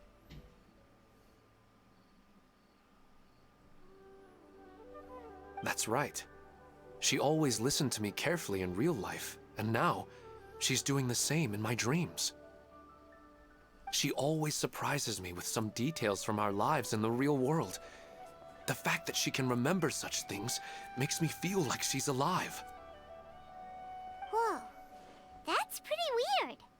Well, dreams are kind of weird to begin with. However, the problem is that his dreams have too much structure and continuity. Most dreams are far more fragile than you can imagine.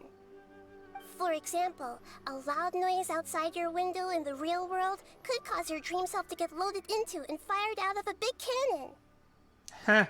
Another example. If you're thirsty in the real world, then you might find yourself trudging through a desert in your dream. This is true.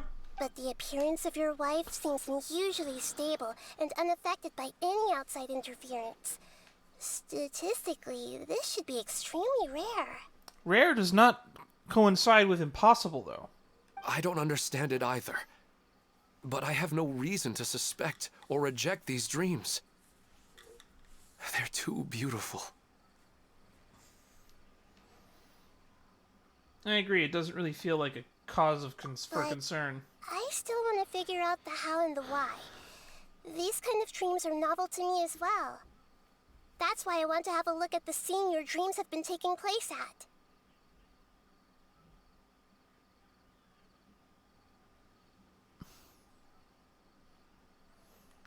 He has almost all the necessary requirements to become a BBEG necromancer. Yes, yes he does.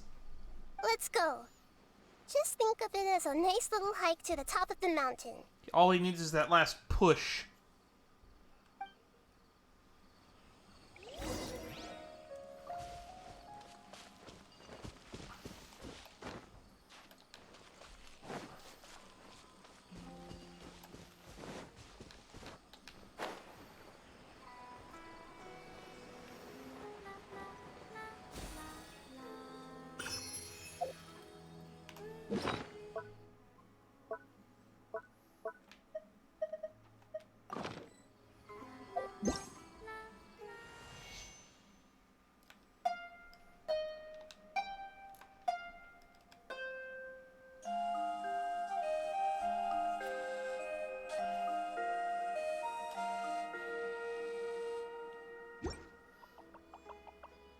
Nara Friend's music has the feel of the woods.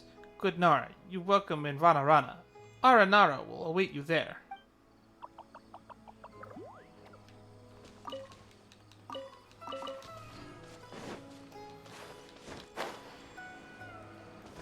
free stuff.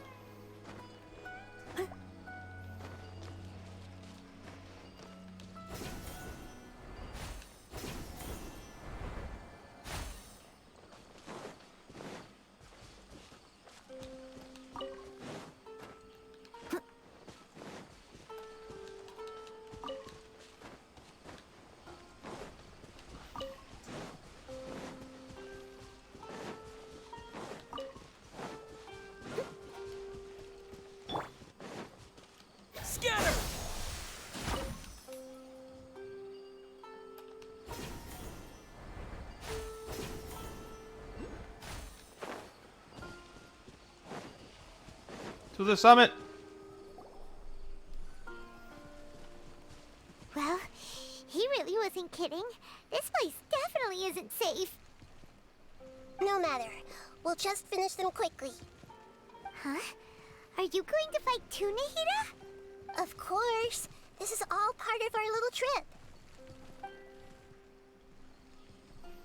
I sometimes forget that Nahida can fight. And that she's a playable character. This is where you do that daily commission where you put the 3 weather analyzers. That's what this thingy is. Yeah. I thought she was playing hopscotch. But someone pointed out to me that she's jumping on buttons on a keyboard. It definitely looks like the shape of a button when you play the animation out.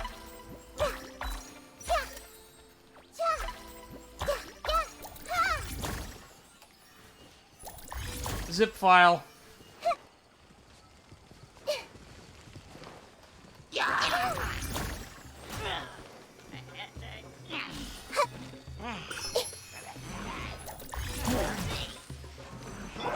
Let it rain.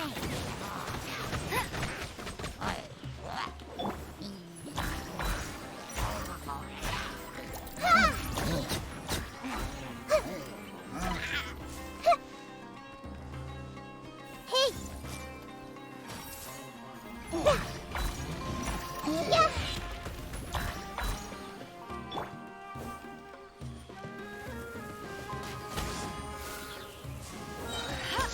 No escape. Spring forth. Ow. Yeah.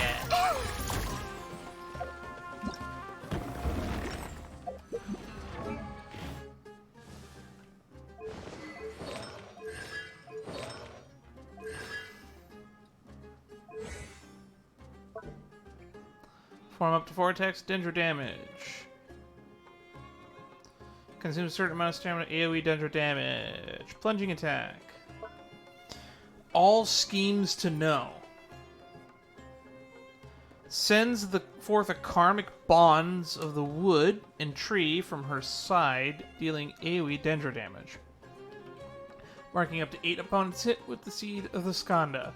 When held, the skill triggers differently. Hold. Enter aiming mode, which will allow you to select a limited number of opponents within a limited area. During this time, Nahida's resistance to interruption will be increased.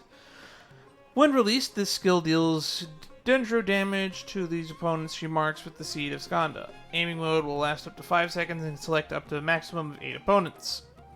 Seed of Skanda.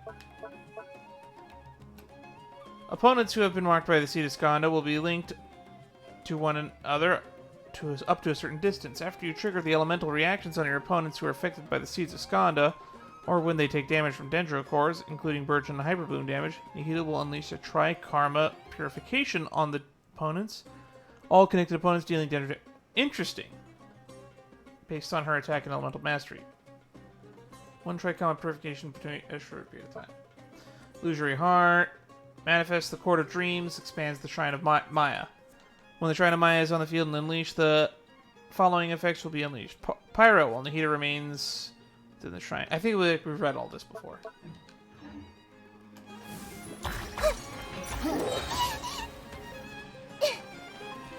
Make yourselves a home.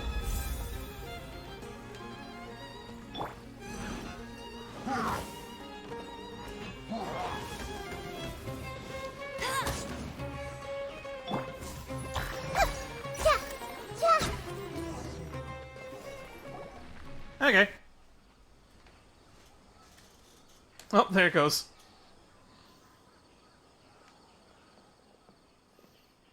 The scenery here is amazing! It also seems like a great spot for eating snacks and taking a nap.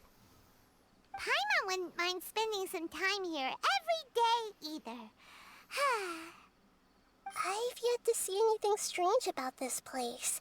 Did you two ever visit here when you were alive? I do not plan to deny the power of longing. Such an intense but unquantifiable emotion could indeed have the power to organize dreams. His wife must be a really amazing person. Huh? Wait, where'd he go? Oh, so you were waiting for me here? Well, guess what? I've brought someone amazing with me today. Uh-oh, he's daydreaming now. When the Dendro Archon said she wanted to come with me, I could hardly believe it. Oh my god, he's delusional. I'll bring Haidar once I'm more familiar with the way here. She's been telling me that she really misses you. Huh? What's wrong with him? There's nobody there. Wait, Minar. Don't go that way. It's dangerous. Uh-oh, he's gonna fall! Catch him! Uh-oh. Luckily he didn't fall. But what was all that rambling about? He also looks like he's passed out. We're not going to find a good opportunity to talk to her about Rook, are we? He's in the dream now. What he said just now matches almost perfectly with the dreams he's described to us earlier. Oh, so he fell asleep and started to have the same dream? I find it a little strange as well, but we mustn't awaken someone while they're sleepwalking. All we can do is sit here and wait. Yeah, this guy's life is in danger. Okay, repeat after me. 1, 2, 3. 1, 3, 2, 1. Minar. Where's Minar? Oh, good! You're finally awake! What happened? You were sleepwalking and almost fell. Huh? Sleepwalking? Oh, right. It was all just a dream.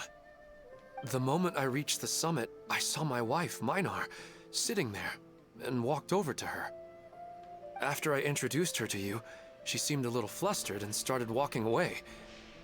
I told her to stop because of the cliff, and then she seemed to suddenly disappear. A strong wind started to blow around me and the sky grew dark. When I realized something wasn't right, I woke up. That sounds pretty wild. Maybe you were just too tired. I don't think so. I slept a lot yesterday, and I don't feel very sleepy now. I think he's just delusional. Maybe we've affected the way his subconscious constructs dreams by following him here. Anyway, all that matters is that you woke up safe and sound. He is a necromancer already. I think I know what happened now. I'm sorry. If it weren't for you, I would have fallen. Let's head back now. Don't come back to this place again for the time being. Oh, okay. Nahida, what's on your mind? Paimon's a little worried now. We still don't have enough evidence to work off of, so it's hard to draw any reliable conclusions yet. But I'm concerned that Ilmon's case may not be unique to him. Oh, right! Come to think of it, there were lots of people from the event who had vivid memories of their dreams. Right. And not only at a moment of dreams, there may be people like this all across Sumeru. I can see the harm in sleepwalking, but outside of vivid dreams, there's not a lot of harm there. We need to understand what's happening and the rate of its development as soon as possible. Just waiting for the undead minions to spawn. Then there's no time to lose. Let's head back. You know, ghosts are real in Genshin. Kind of. Stop standing there, Ilmon. Let's go.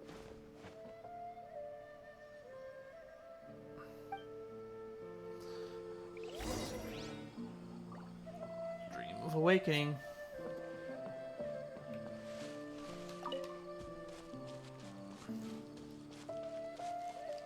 Oh, that's a long way down.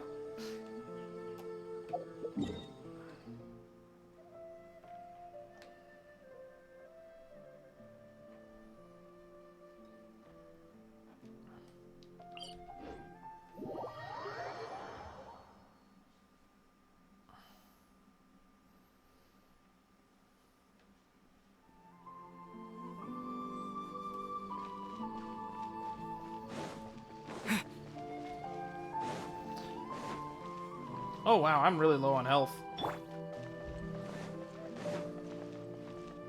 Someone needs assistance.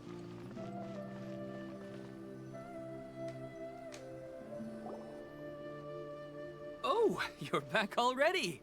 How'd it go? We have an emergency on our hands. Please notify everyone here that while they can continue to discuss their dreams, they mustn't try to visit or recreate the locations and scenes that they have been experiencing in them. What? All right, if that's the wish of the great Dendro Archon. But could you at least tell me what happened? You all look so serious. Stuff's happening.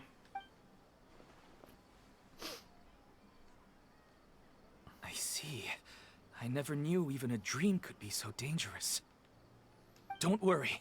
I'll be sure to notify all the event participants and inform the other staff members about what has happened.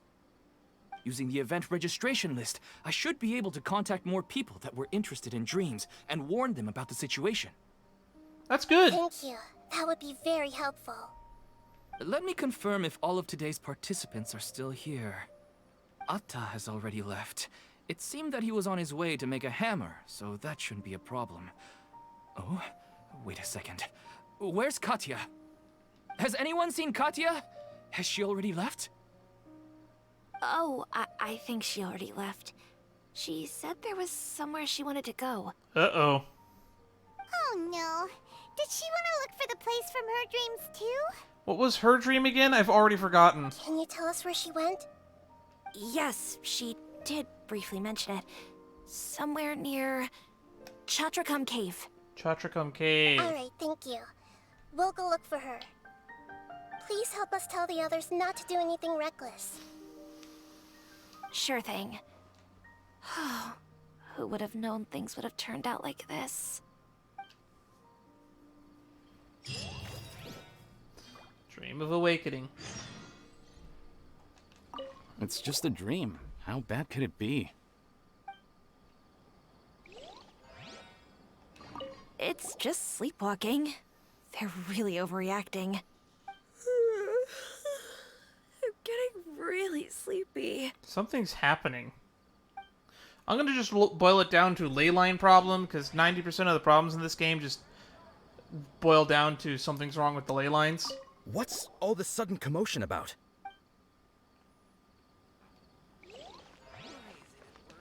Hi, Dar.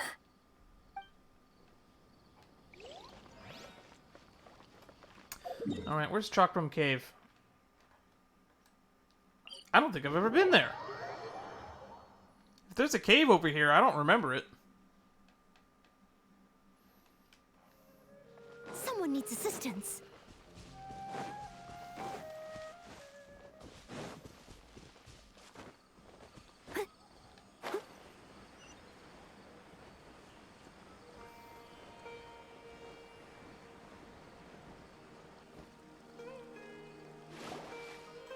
Look! She's sitting over there! And surrounded by monsters! Come on, let's rescue her!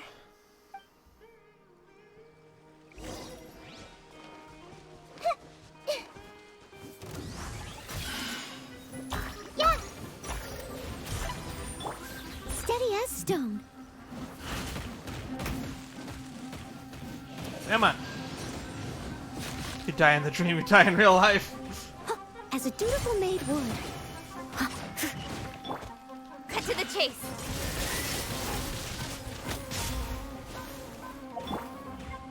This might hurt a little.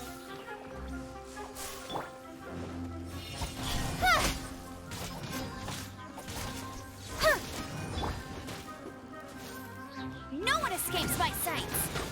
I'll race you there. Everyone hold hands!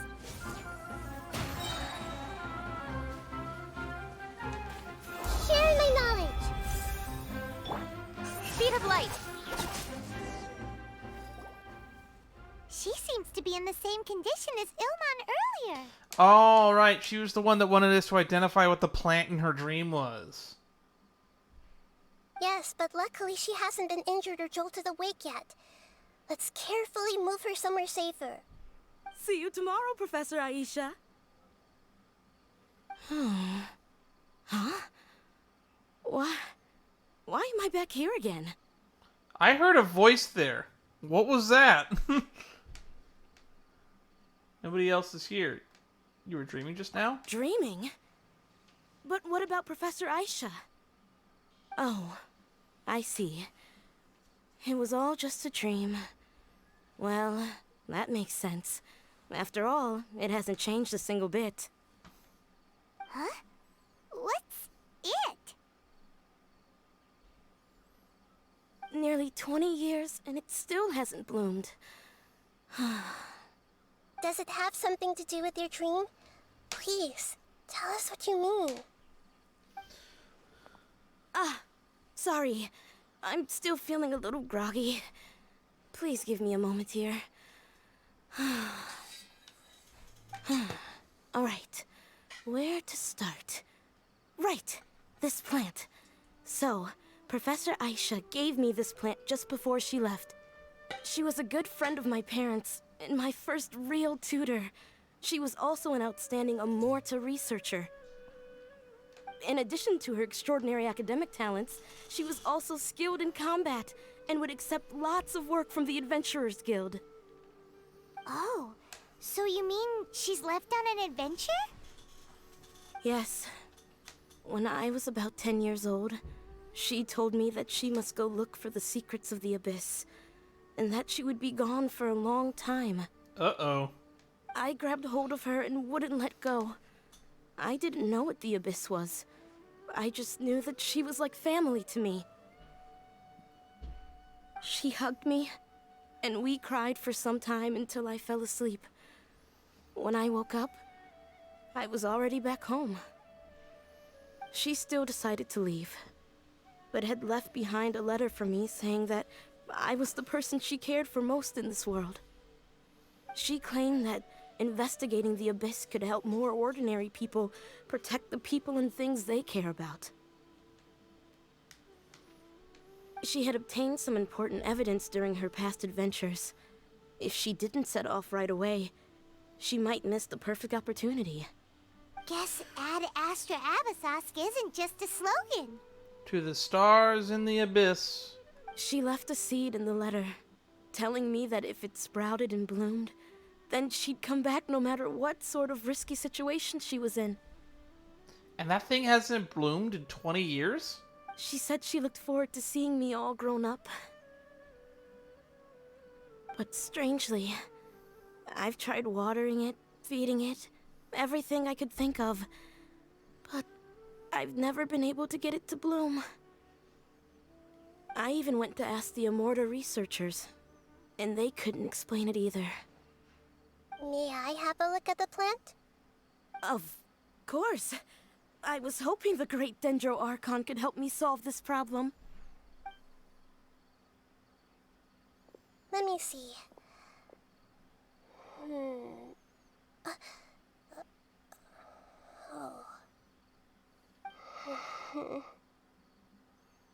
Huh?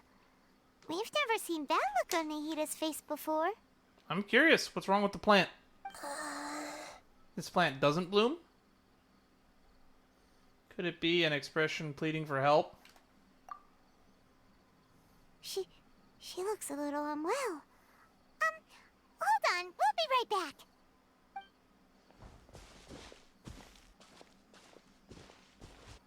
What's wrong with the plant, Nahida? What's wrong, Nahida? You can't tell what's wrong with the plant either? No, I immediately understood what's happening with that plant. I'm just not sure if I should say it. This plant is not known to the academic world. It's a new species that our teacher managed to cultivate by some special means. Judging by its features, I can tell from the moment it sprouted it'll never be able to bloom. It can't be. It means that this Professor Aisha she keeps mentioning might have foreseen the danger and was prepared to never return. Oh.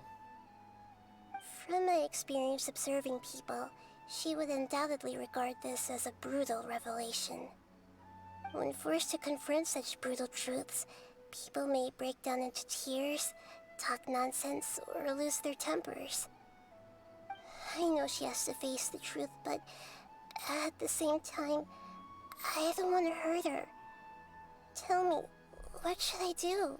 Fuck, we were planning on doing the same thing to you. I mean, nothing. I didn't say anything. Yeah, that's a tricky one. Seems like you've already got a good idea of the feelings she might experience. I'll tell her. But wouldn't that mean I'm just pushing it all on you? What if she just gets angry at you instead? It's alright.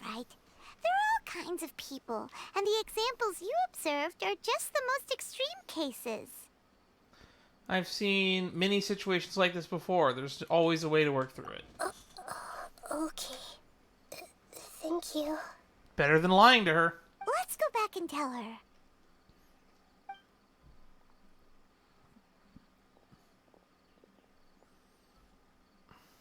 Huh? It'll never bloom? But how's that possible? If a plant is unable to bloom, doesn't that mean it can't reproduce either? All that's left for it to do is slowly wither away. Seems like that may be exactly what your teacher intended. She meant to convey a message through the plant's true nature. Are you saying she never intended to return? Seriously? So everything she said was a lie? You didn't have to word it that way, Ether. But she meant well. Since the separation was inevitable, she hoped that you would be able to come to grips with such a cruel parting a little later in life. She really cared about you. Yeah. Her love, care, and attention to you, all those warm moments were real. I guess she had hoped that you could understand and respect her choice after learning the truth. I see. Sorry, I don't want to sound ungrateful, but it's just so much to take in. By the way, Nahida, your mom's dead. The dreams are so beautiful. Yet reality is heartlessly cold. I really thought she had come back. I had so much to tell her. I understand your grief. We're trying to investigate these dreams. These dreams may not be as pure and beautiful as they seem. Some kind of power may be exploiting your feelings. Really? Yes. So with that in mind, until our investigation is completed, please return to the event and ignore any further temptations from your dreams. I see. Thank you for rescuing me, and sorry for the trouble. Luckily, the plant didn't get hurt either. Otherwise, I wouldn't have anything left to remember her by. Thanks, Traveler and Paimon.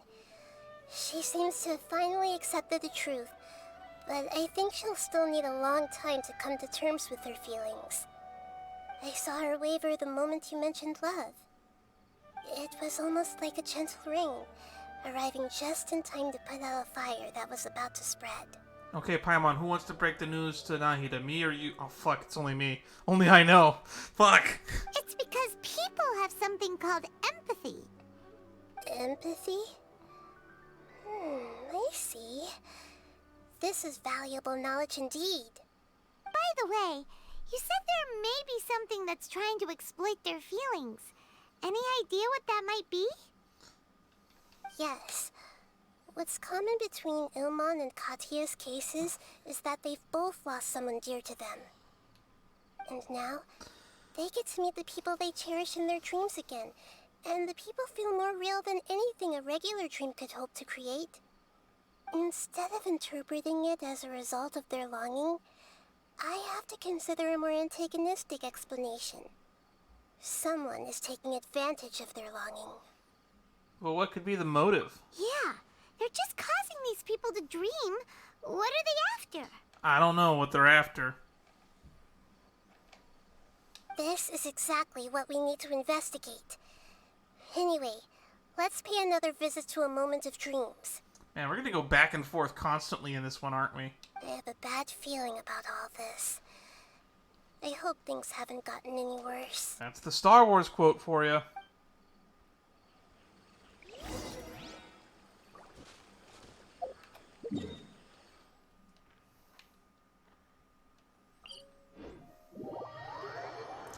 This is getting kind of dark.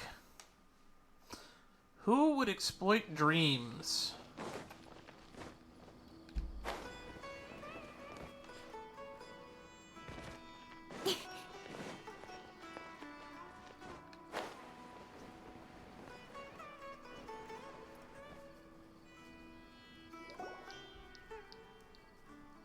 We're back. How's everything here? I am so sorry, Great Dendro Archon. We're still trying to figure out how to explain the whole thing to everyone. Uh-huh. Because of your warning, we've brought dreamers here even if they were completely unaware of the danger. But some of them have already fallen asleep, and they haven't woken up for a long time. I fear there's nothing we can do about it. A moment of dreams is just a small interest group. We don't have enough staff members to handle this. Just as I expected. It seems my guess was correct. What the fuck is causing this? It's the Dendro Archon. She's back. What happened? Why have we been gathered here? Many of you here have been experiencing some beautiful dreams. But I'm sorry to tell you that based on our investigation, there's some kind of conspiracy behind them. Before we learn the truth, please don't try to recreate the scenes in your dreams. Whatever you see, don't be tempted by them. Huh? But... I don't think it's a big deal. Aren't we just dreaming? It's not like dreams will have an effect on others. We've already met 2 people who ran off to the countryside alone and got caught in dangerous situations by falling to the temptations in their dreams.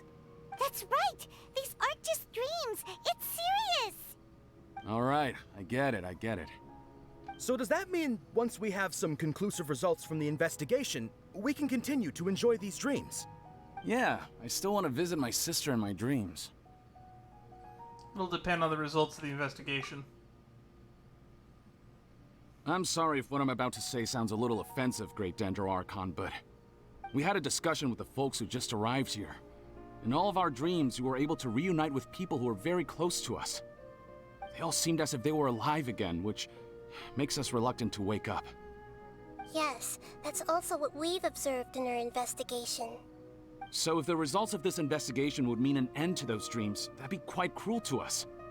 All of us understand the danger, but perhaps you can't quite understand just how much those people mean to us. I don't think everyone will be on board with the plan to abandon these dreams for good. Before the conclusion of the investigation, they'll at least want to meet the people in their dreams one last time and say goodbye. We've never had such a difficult situation before. It appears that not many people are willing to cooperate. I can see why people told me that I would really like this, because it's very intriguing.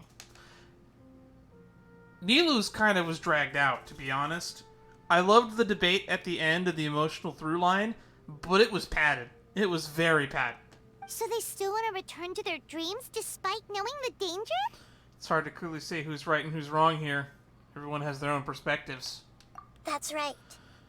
Compared with these sweet and beautiful dreams, our warnings of danger are dull and emotionless. It looks like the situation will inevitably spiral out of control.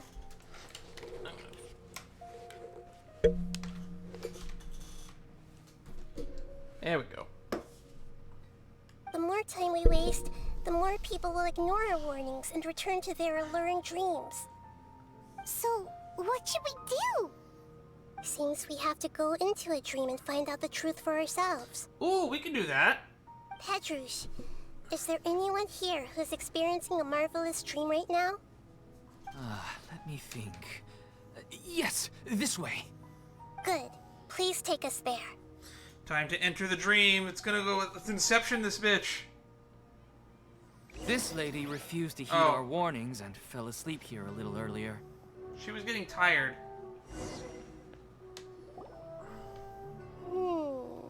Debbie! She's only asleep and hasn't started sleepwalking. It seems she hasn't sunk too deep into her dream yet.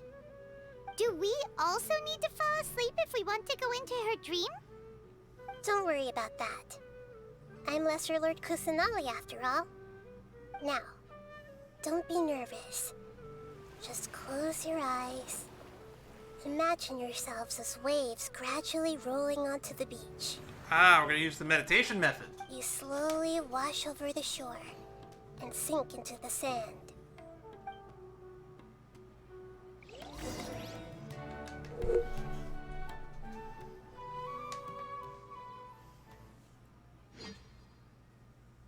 Enter the domain of dreams.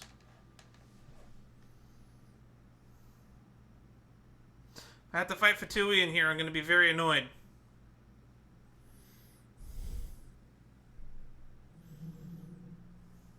Hello? Game? Loading time. You just have to sit there while game renders stuff in the background. Repeat after me. One. Oh! What's wrong, Traveler? You look a little disoriented. That was our sister. No, it's nothing. Seems this whole dream situation is getting to me, too. Really? Paimon didn't notice anything. Anyway, seems like we've made it into the dream. I thought we would arrive at some familiar scene, but we seem to have landed in a completely unfamiliar place. Whoa! So many giant plants! Even in the sky! Amazing. Theoretically, we should have gone straight into Debbie's dream. Things do seem to have gone a bit sideways here. Anyway, let's see if we can find any leads.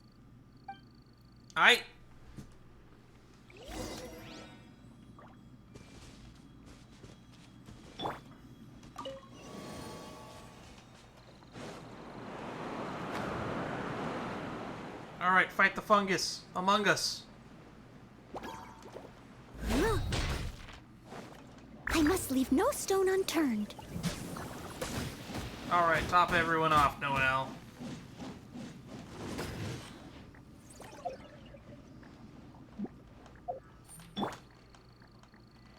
Committed to memory.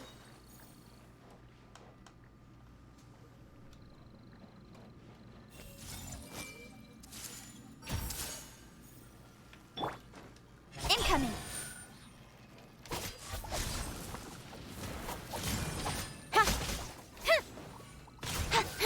Chain attack! Speed of light. Hey! That's so cool. With sword comes shadow. Incoming. I'm seeing stars.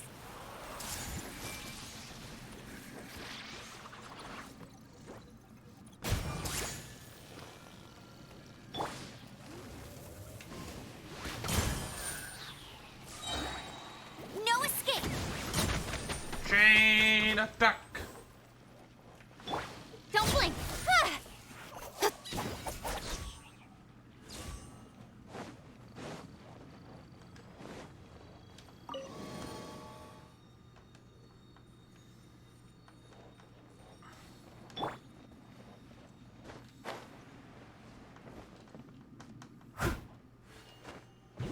Whee! Bouncy mushrooms.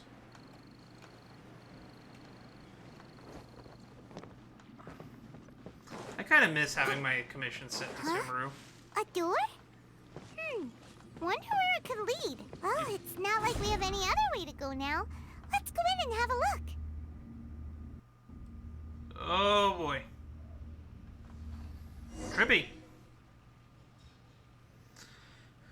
This is like that Perilous Trail story mission again. Hey, this place looks familiar. Isn't it Puspa Cafe? Oh, Paimon sees Debbie. She's right over there. Looks like we've come to the right place. These alluring dreams often portray a scene from real life, which concurs with our previous findings. Really?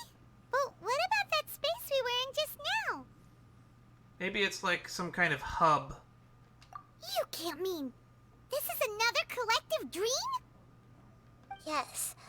Given that so many people have been experiencing these beautiful dreams, I would say it's very likely that they're interconnected. Yep. So this is just another samsara, or what is it? This is another dream harvesting scheme by the Academia, isn't it? Compared to an interconnected dream, independent individual dreams would be much harder to manage and manipulate. Ah, Paimon gets it now. Well, let's go talk with Debbie. Oh, but there are some other people next to her. Are they dreaming too? If this space is exclusive to Debbie's dream, then the others beside her are most likely the people she cherishes. Anyway, we should confirm that first, just to be sure. Huh. How do we do that? We eavesdrop on their conversation, Paimon. Just leave it to me.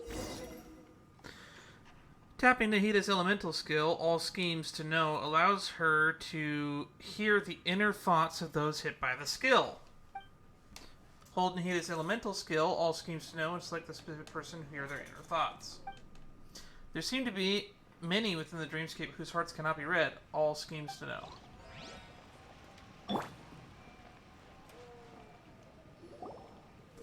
Oh wow, I just heard the wind outside. It was loud. The coffee here still tastes the same as ever. You two have traveled all around Tibet. Surely you've all tasted better coffee than this.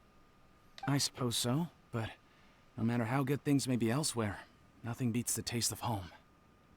That's right. It's hard to change your tastes. Anyway, here's to your return home. Welcome back, everyone.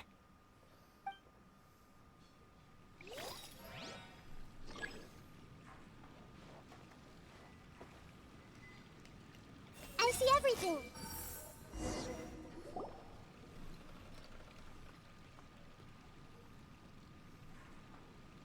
Huh. How could they be? I kind of forget that somebody told me that Nahida's skill can be used to read the minds of certain characters. Don't think about riding Shogun's ass. Don't think about riding Shogun's ass. Well, I guess it doesn't matter. Huh? She sounds a little hesitant. I've confirmed that this dream belongs only to Debbie, because I'm unable to hear the thoughts of the other two people with her. So, this is the power of the Dendro Archon? Dendro Archon. Paimon had better watch her thoughts from now on. Whenever I hear Dendro Archon, it makes me think of Land Down Under for some reason. I come from a land down under. Dendro Archon. Don't worry. I don't often use my powers like this. It's rather impolite. Yeah, this is why the Satori are so hated in Toho. Alright. I need to get myself ready. It won't be easy to break it to her, but there's no avoiding it now. You are in a dream. The Great Dendro Archon!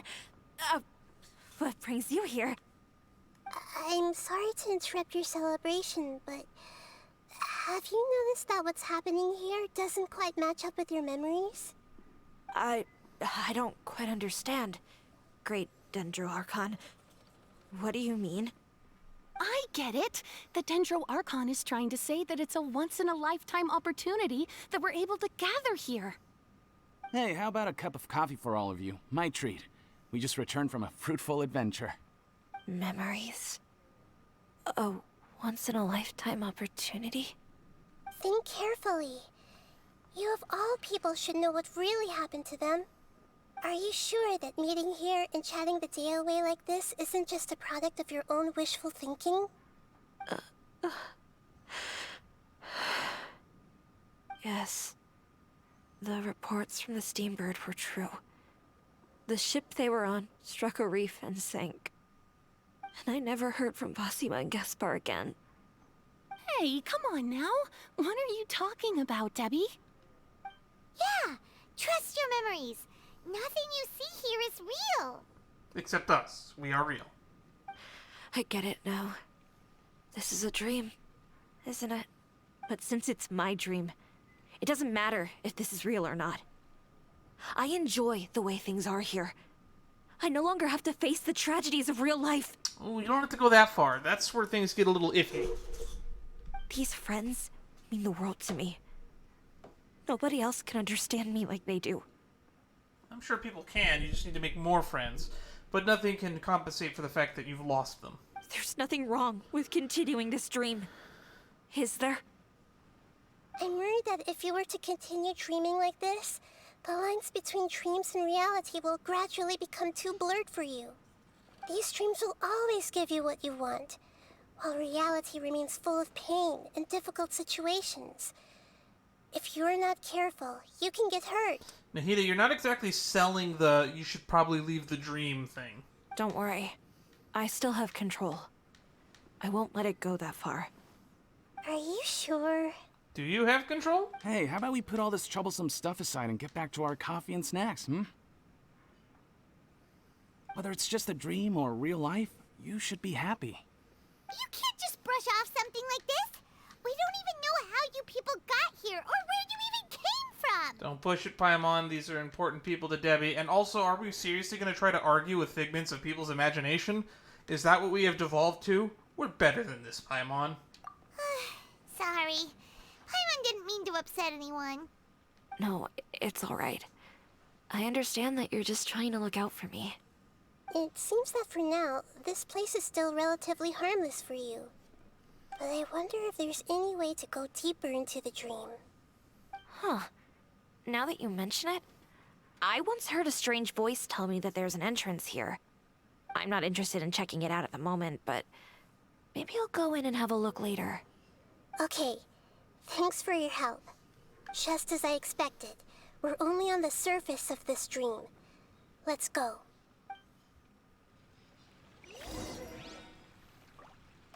Go to the deeper part of the dream.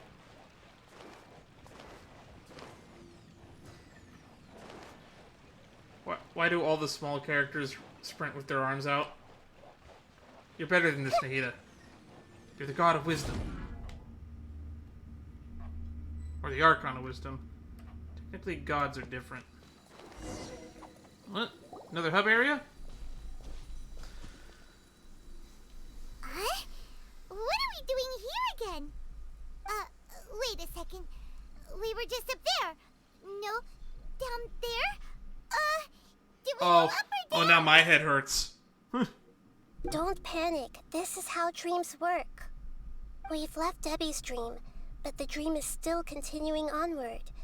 I'm not sure where it'll lead us. This dream has the ability to create imaginary people, which is why people are so unwilling to wake up. If it weren't for what we just saw, Paimon might still find that a bit hard to believe. So what awaits us further in the dream? I have a guess. If these dreams are connected, then there should be some sort of order to them. The fact that Debbie was able to realize that she was dreaming means that she is not very deep in the dream yet. Which means the bottom level's gonna be Ilmon's dream, isn't it? But the space we're in has been turned upside down. Do you remember the characteristics of dreams that I mentioned earlier? Oh, right! Dreams are chaotic. That's right. It's possible that we're heading deeper into this dream now, and the deeper we go, the closer we'll get to the essence of the dream. Right! So the answers might be waiting for us deeper in the dream! We should hurry. Yes, and we should get ready for whatever we may encounter. We're gonna get to fight a dream demon. Hopefully it's a giant catfish. Ooh, fingers crossed, giant catfish.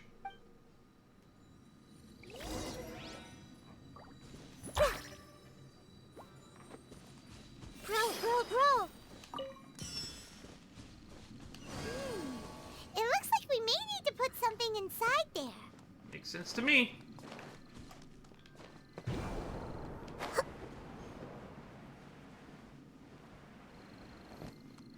My eyes are watering. I'm starting to get tired from all this talk about dreams.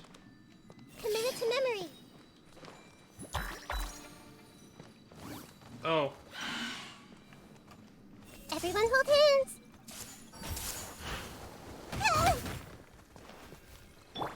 Incoming! Hey! Nowhere to hide.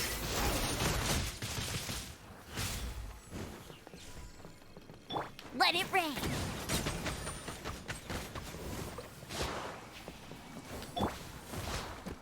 I see everything.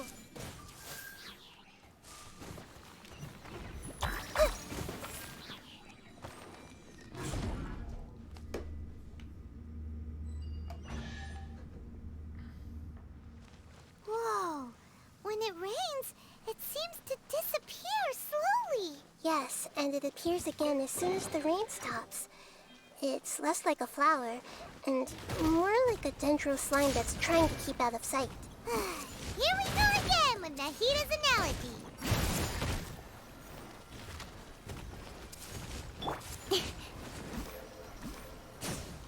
Speed of light. Cut to the chase. Change of plan. Leave it all to me. Time to clean up. Whee! Huh? Are we back up here again? Wait. Paimon's confused. Are we up here or down there? Good thing we didn't fall. Yes, we did. We just fell upwards. That's not helping, Nahida. Paimon has no clue what's going on anymore. Don't think about it, Paimon. It's all just a dream. Wake up soon.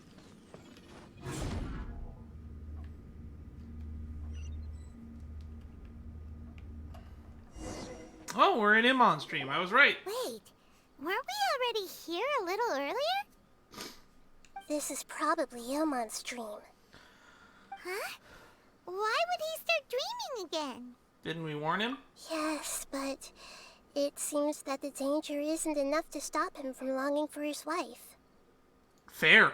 Based on what we've learned so far, he must be sleeping more deeply for his dreams to appear here. But fortunately, he already knows us from before, so hopefully we'll be able to wake him up.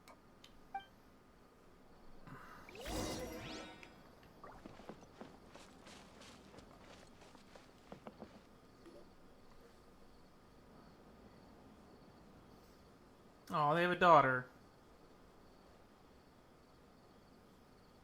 Ilmon! Oh, it's you. Incredible.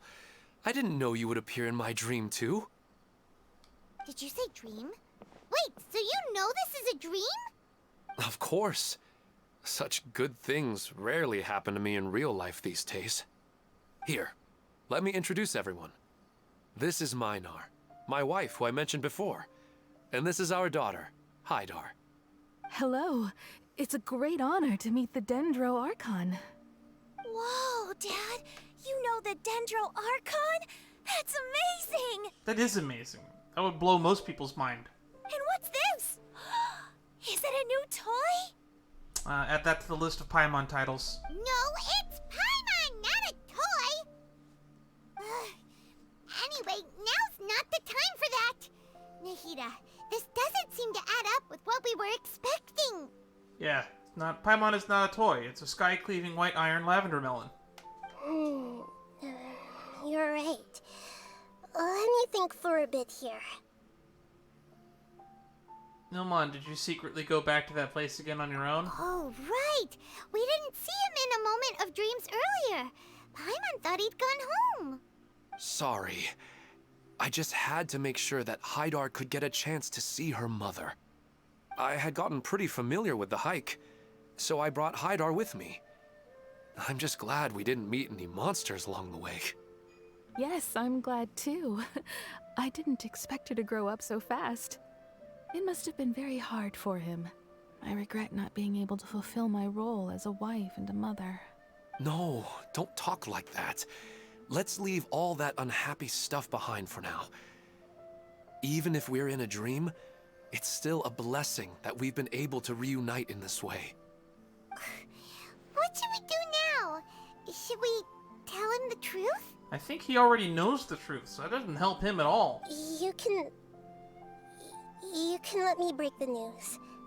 I should be the one to do it. What news? He already knows. I'm sorry, but I should tell you that your dream did not create us. Oh, that news. We are real people with our own consciousness. Like the last time we met, we are still investigating this dream, and we've already learned some things about it. So you mean there's something nefarious with this dream as well? Ilmon, what's going on? It seems the reunion of our family is destined to only be temporary. Yep. Huh? Is Mom leaving? Probably. Maybe.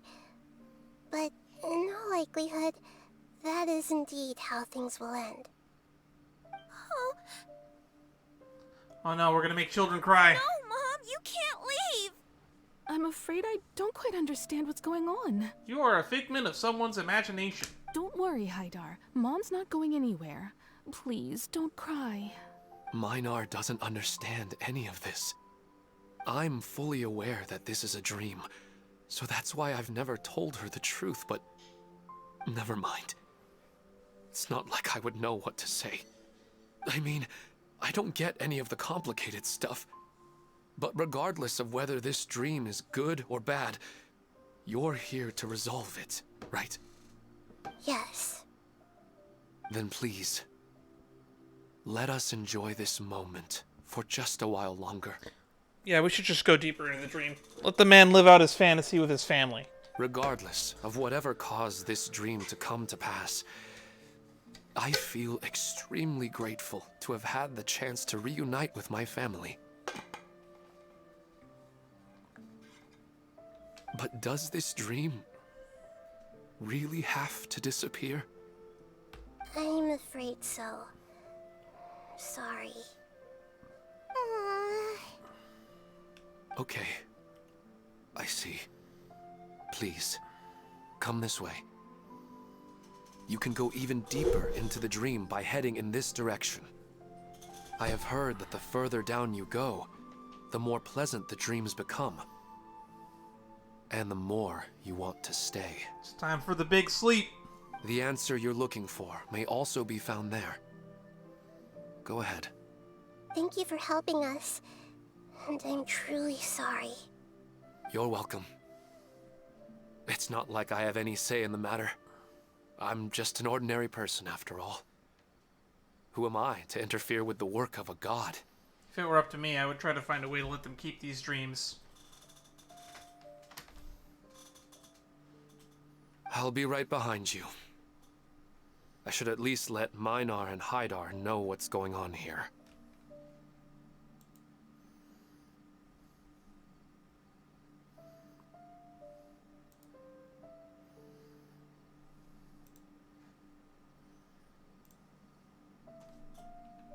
Otherwise, my daughter might be mad at her mother after we wake up. We're not doing something bad, are we, Nahida? That depends on how you define good and bad. I define this as terrible and morally gray. You go right on ahead. I'll catch up with you later. Cheer up, Dad. And Mommy, too. Thank you, Haidar. My baby.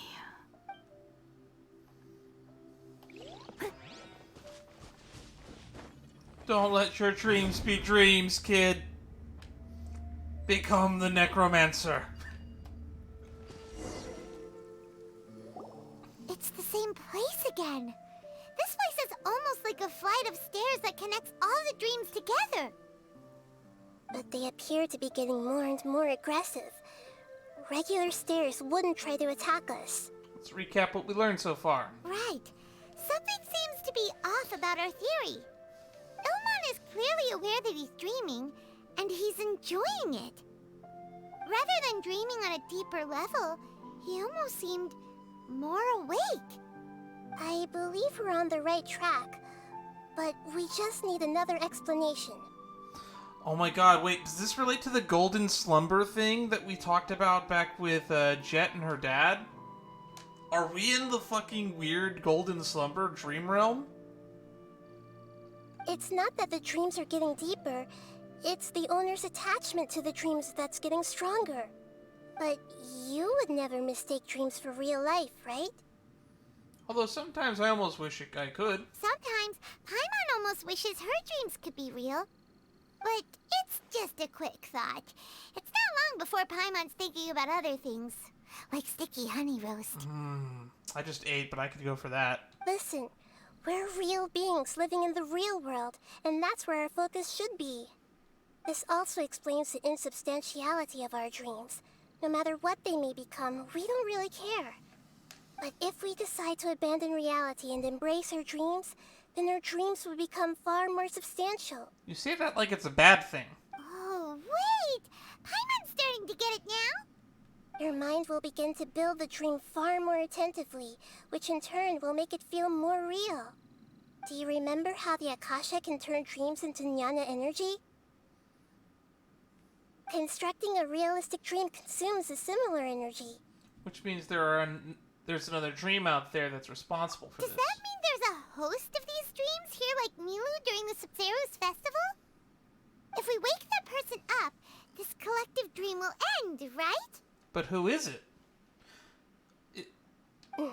Most likely. It's gonna be Ruka Devada. This is Ruka Devada's dream, isn't it? The Akasha's dream.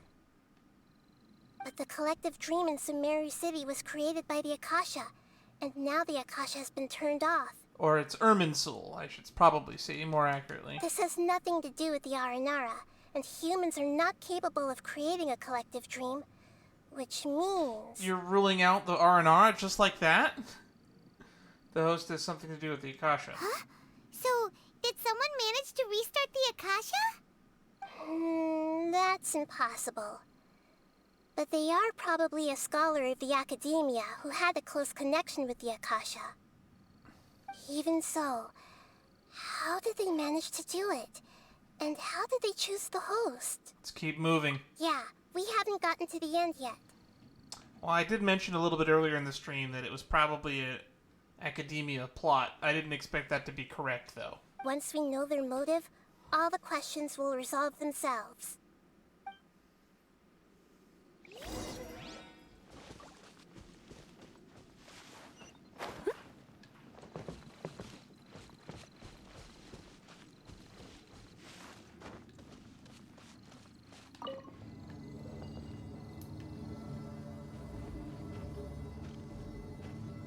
What is this thing? I don't think we've ever fought one of these.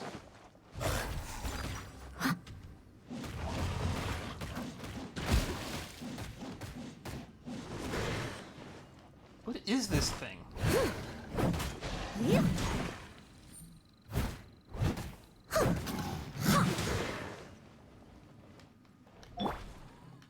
Make yourselves at home! No one escapes my sight! Germinate!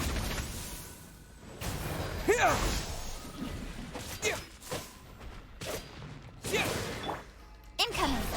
I recently upgraded a new weapon for Kaching, so her damage is actually going to be more consistent from now on. Although, she's no longer physical damage Kaching. She is now electro-procking Kaching. With sword comes shadow. Propagate!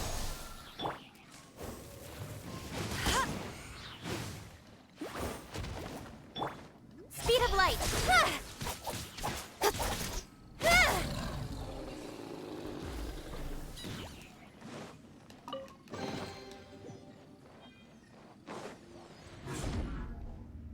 The Lion's Roar. I have it at level 80, which is higher than a level 70 prototype archaic. That being said, I have 2 sword billets. I could make a better archaic if I want. No escape!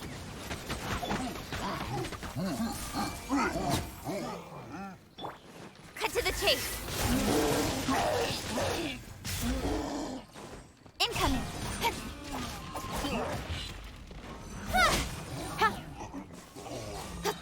Damn, Nahida's tethering people together makes them die so quickly. Primordial Basthymolvishap? Weird. Oh, I'll probably need one of these. Through the doorway, through the doorway. All the water that used to be here has turned into rain. Then let's get through here before the water level rises.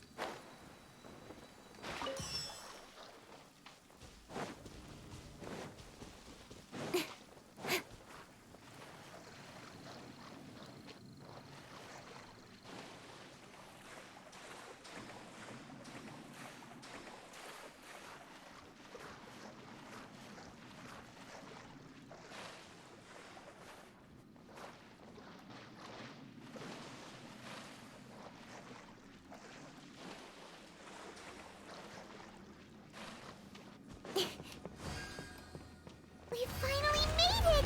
The destination is right ahead!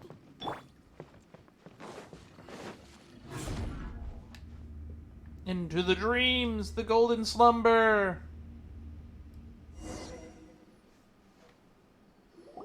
Wow! A new place! This is Sumeru City, I think? Well, it's just new to Paimon in this dream.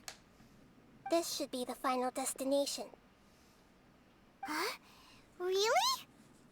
It's more ordinary than I imagined. Yeah, these are just ordinary city streets. I have powers related to dreams, so it's usually easy for me to tell who's dreaming and who's created by dreams. Which is why I'm still a little bit mad at you that you didn't help us a little bit more during that Sub-Zero's festival. I feel like you didn't have to be so cryptic about it. I guess only those who have thoroughly accepted this dream will be able to come here. There are so many people here. How can we find the host? By seeing who we can read minds of. Don't worry, I have a way.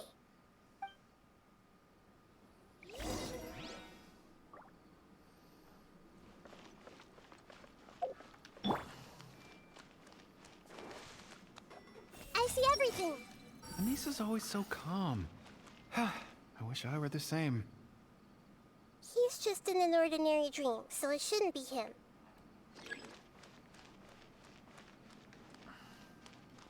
Claudia has such good taste. I can never go wrong with her opinion. No, it doesn't seem to be her. We're looking for an academia scholar anyway. Everyone hold hands. Welcome to the Sometimes I arena wish of Rock could be fate. more assertive, Thank you. but I guess I'm also happy enough with the way Happy things 100 are. indeed. No, it's not her, unfortunately. Yeah, that brings us to 100 followers.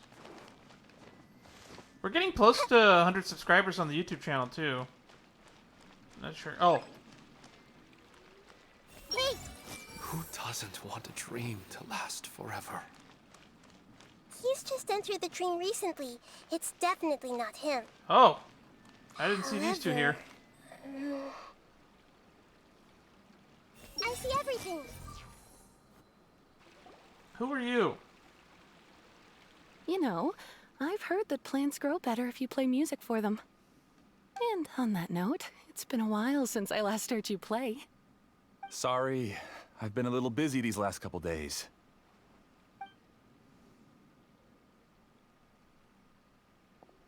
Is that one of the sages?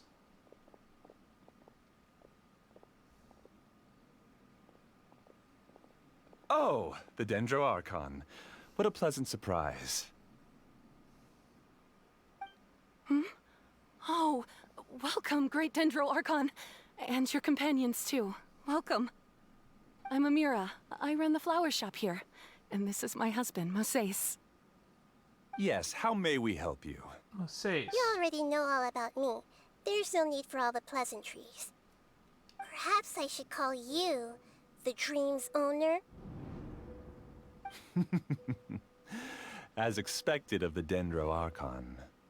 I'm sorry, Amira. It seems my research has attracted the Dendro Archon's attention. Why don't you go back to the flower shop? I'll come help you a little later. Okay, of course, dear. I'll see you later. So they're gonna try to paint the Aizen-looking guy as a villain now. When I'm kind of on his side at this point, to be honest. They're gonna have to do some real evil, maniacal. It appears that I was too naive to think I could deceive the Dendro Archon in person like this. Damn, whoever's voicing this guy sounds evil as fuck, though. I have to give him credit there. To avoid looking like too much of a fool, allow me to ask the first question. How well would you say you understand this dream?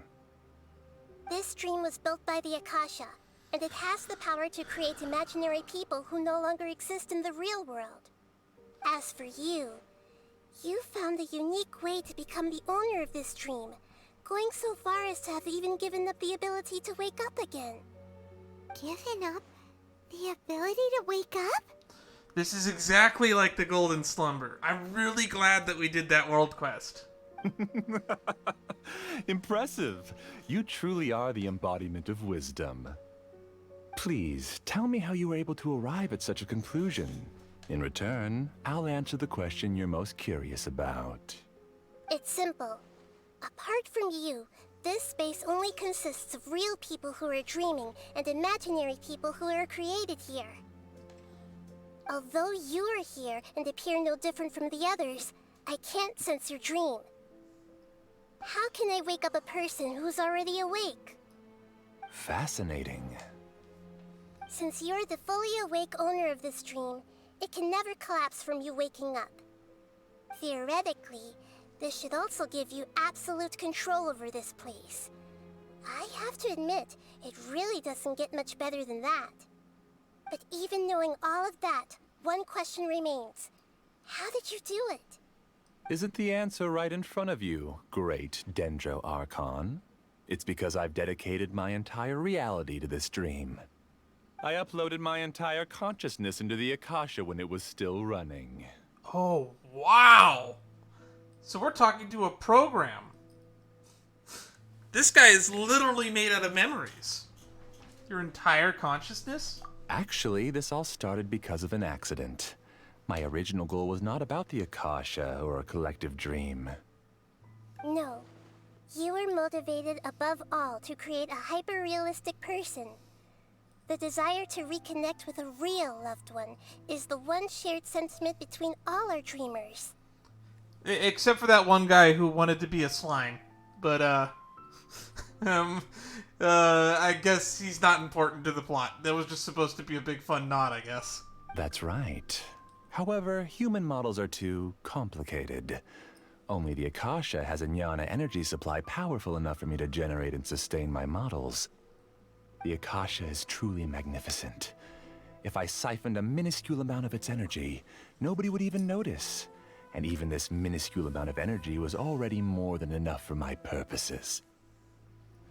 Even using just crude methods, I was still able to train a fairly realistic person. I named my first work Amira. Huh? You mean the girl we just saw? She and I entered the academia on the same day. Starting with admission procedures, we bumped into each other 6 times on just that first day. And because of that one day, we eventually went on to fall in love. We studied, conducted research, and made breakthroughs together.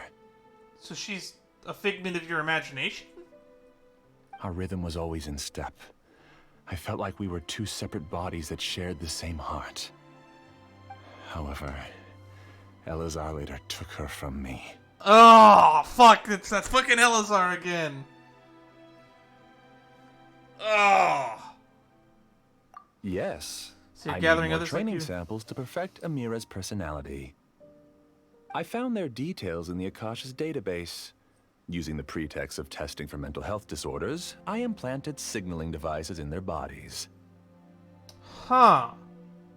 This way I could connect them to a network, and Amira could feel their yearning. Little by little, they helped her to grow and develop a warm, human personality. So this guy is just harvesting people's dreams and emotions to create perfect AI. I have issue with the ethics of that, but the ultimate goal I'm behind. To improve my efficiency and allow myself to focus on nothing but my research, I uploaded my consciousness as well, and became a part of the network. So, technically speaking, it's not that you won't wake up, it's that you can't wake up. This is just his consciousness. Yes, because the Akasha was suddenly turned off, I lost all of my jnana energy. I became imprisoned in the very network I had constructed. At first, I panicked. But, after coming to grips with the situation, I realized that I could restart this world as long as I could find a replacement source of jnana energy. That means everyone in the network is providing you with jnana energy! That's all there really is to it. I don't think I'm doing anything wrong. I'm just saving them as well as myself. I provide a beautiful dream, and in return, I harvest their jnana energy as fuel for the dream. As long as it doesn't cause problems, I don't see issue with this. They can wake up anytime they wish. People need to sleep anyway, so why not have some beautiful dreams while they rest? God, it's so hard to make this... This is so morally gray, and I'm agreeing with him too much. I agree. This is the home we spent a great deal of effort on to build for ourselves. Yeah, she's right. We're staying here of our own free will. I don't understand this at all, but I just want to spend some more time with my family. I don't want them to be sad. Thank you, dear. Great Dendro Archon, I hope you can understand. You don't need to gather around here. It's all right. The Great Dendro Archon is nothing if not kind and considerate towards her people. She won't interfere with what we're doing here. Uh-oh. Now he's playing dirty. Ooh. Come on. We are the bad guys here, technically speaking. He used imaginary people created to influence real people. He's turned the real dreamers against us. It seems like I won't need you to answer my last question. You're willing to tell me all your secrets because you have nothing to fear. If you use real people as your weapon and turn them against their Archon, then there's nothing the Archon can do. They just want to be with the people they cherish. I don't think there's anything wrong with me providing them with that opportunity. They don't wish to eternally part with their spouses and friends. What's so wrong about that? Well, his eyes are flickering. If you understood humans a little better, or had also experienced firsthand the absolute devastation of loss, then perhaps you wouldn't be so cold towards us. Ah, shit. We're gonna have to tell her, aren't we? She's not cold at all. You don't know the first thing about her. If you had used your talents and determination for a just cause, you could have become a sage of the new generation. This is a just cause, though. This is a very just cause. Unfortunately, you've committed one of the 6 cardinal sins of the Academia by attempting the forbidden and fearing none. What was forbidden? You equated people's feelings with cold jnana energy and deprived them of the pain that they have to face. I guess this will get explained more in the Alhaitham story, because I'm told that's supposed to be about what the sins of the Academia are. Or whatever they were, because I don't know what they are. You lured them into these dreams, and even now, remain completely unaware of how evil all of this truly is. Pain? Luring? Those kinds of things haven't existed here from the moment this world was created. She's right here. This is Ilmon's child, Haidar. Huh? My daughter? What's wrong with her? This dream relies on a set network, which means that only those with devices planted in their bodies can enter this world.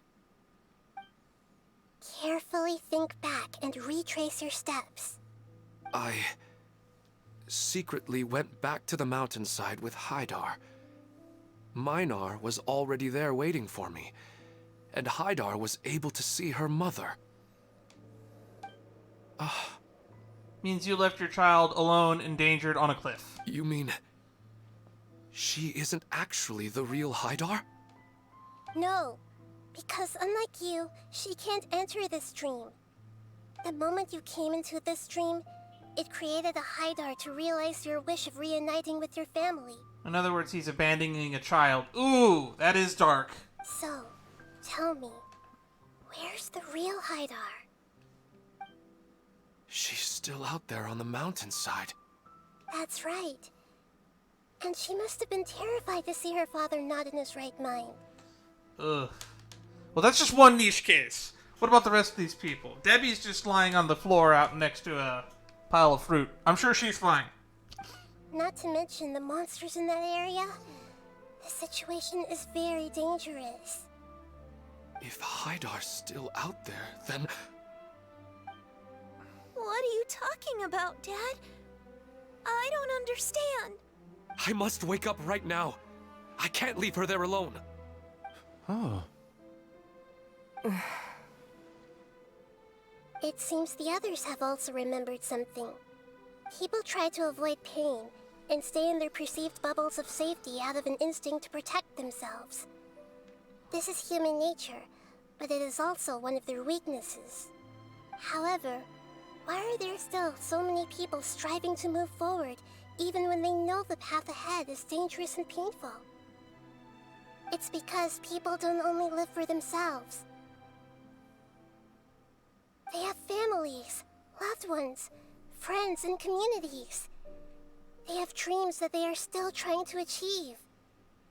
But in this dream, you showed them only the most comfortable and soothing things. This entire world has been built on the foundation of buried and unseen pain. It's all just a well-devised scam. I don't know. You're getting what you're paid for here, so I wouldn't call it a scam. It seems like I've stayed in the dream for too long. I still have so many things I haven't done. I thought gods didn't understand humans.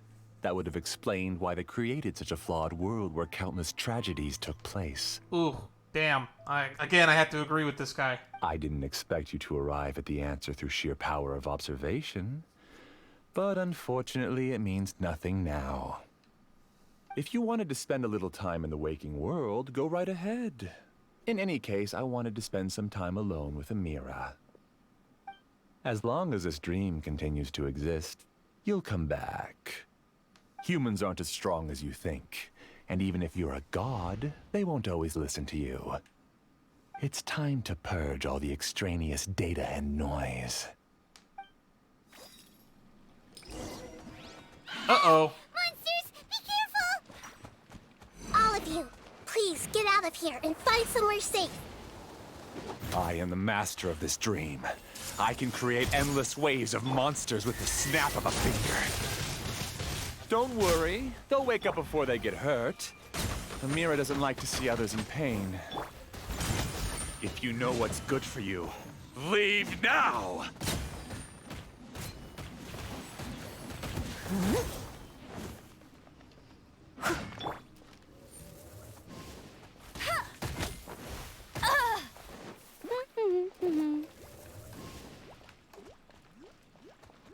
Stop dodging.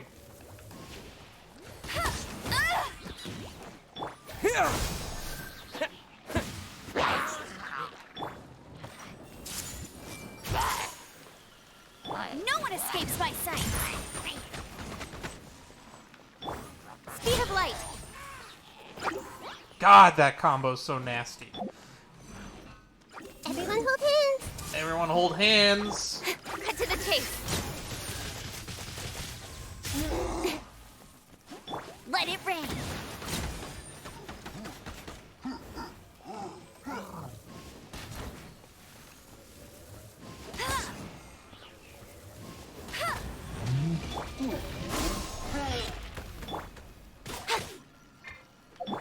Committed to memory.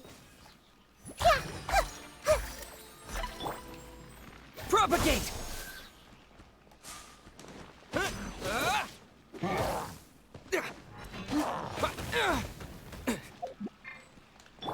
This might hurt a little.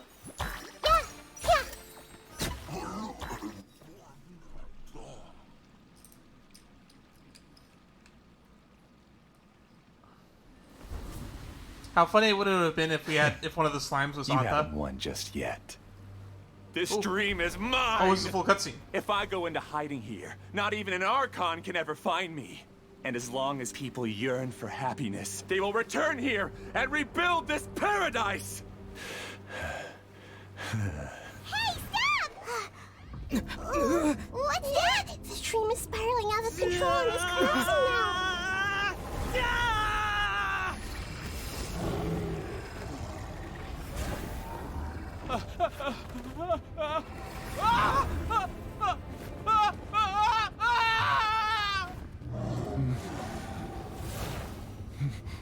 Oh no.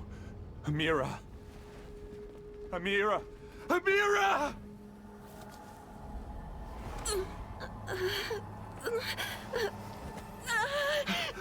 Amira, are you all right? I don't feel well. No, no, no! Please, no! Is that the Golden Wolf Lord? No, it's just Gold Wolf.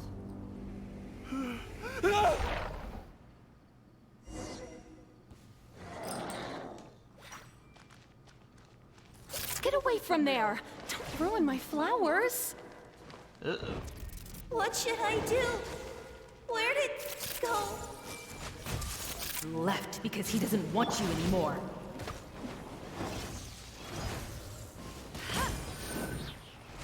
Well, Time to clean up. I feel like that was unnecessary. It's kind of sad because I kind of agree with the villain here, even though he's really not a villain. It's very morally gray. No. Shut up! Just decide for yourself.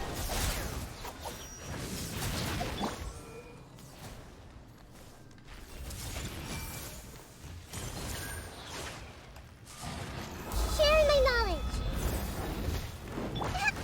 Don't blink.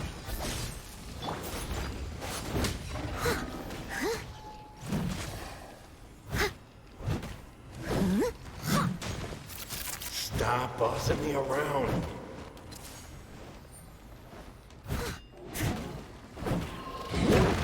Oh shit. Steady as stone. Probably want to deal with the wolf people first. Someone needs assistance. Committed to memory. I'll race you there. Go, go, This is kind of chaotic. Jeez. Not so hard. Let it rain. Incoming. With sword from shadow. Speed of light. No escape.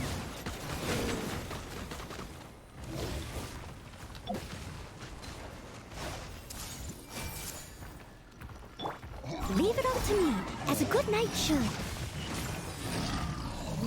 No one escapes my sight. Who am I? I'm not Amira. I'm... Bet you can't keep up with me. Glad that's over. But what happened just now? And also, if it killed the host of the dream, how are we still here? He's not very proficient in using the Akasha's technology, and he spent a lot of Jnana energy creating monsters. Now the system is out of control. Okay, he's still alive. All the people he created also turned into monsters, including Amira. It's terrible, even for a dream. Even Paimon's freaked out. Paimon can't imagine what they're going through. It's a horrible nightmare. The good news is that the chaos seems to have subsided. Now we only need to wake up the people here and let them return to their real lives. Amira. My dear Amira. Such powerful longing. They're all gone. It was just a big dream after all. I couldn't change my fate, and my knowledge turned out to be useless. What a cruel world. Do you still think this is our fault? I don't care about that anymore. The Jnana energy used to sustain this dream has all been transformed into monsters.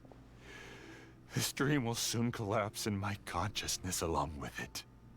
Let me disappear with Amira. I'd rather turn into dust than to ever wake up again. It seems that everything that's happened is too much for him. He's lost all hope. I want to say that he's only getting what he just... No, he doesn't deserve this. Hell, he should be praised. Give this man a Nobel Peace Prize. Can't help but also feel sorry for him. I think seeing Amira turn into a monster was punishment enough for him. After comprehending the hollowness of the unreal, it's time to revisit the meaning of existence. Existence? I'm different from the others. I've long given up everything outside of my consciousness. Using my knowledge of the Akasha, I have a way to extract your consciousness from here and put it inside a knowledge capsule. The Academia has probably kept your body, so you should be able to wake up soon. No need. Just let me disappear. Reality means nothing to me now.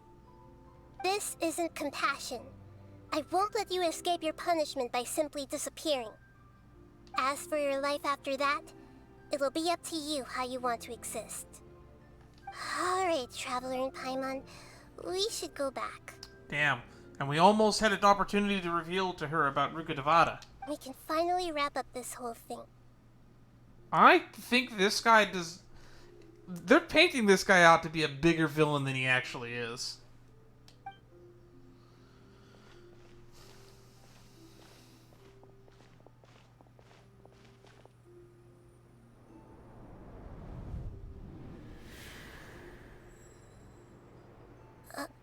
What was that? Huh?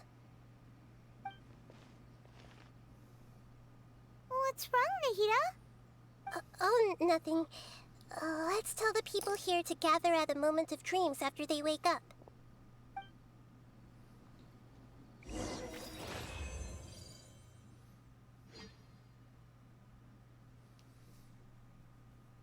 Oh, it sounds like we cleared that domain.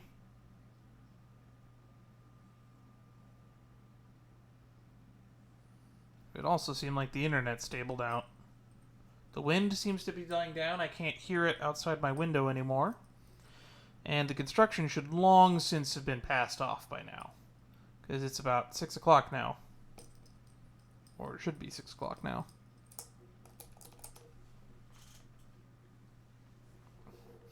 These loading screens are getting a little bit excessive.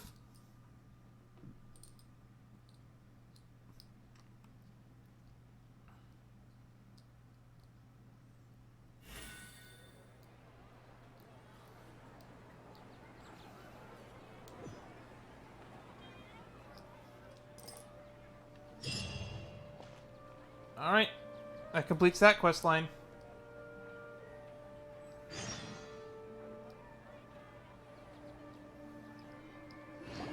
Epilogue time? Oh, great. You're awake. What have we here? More of them scallywags coming to Blackheart's Bay, eh? Wow, I forgot I set up that. It's been so long since anyone's ever bothered raiding.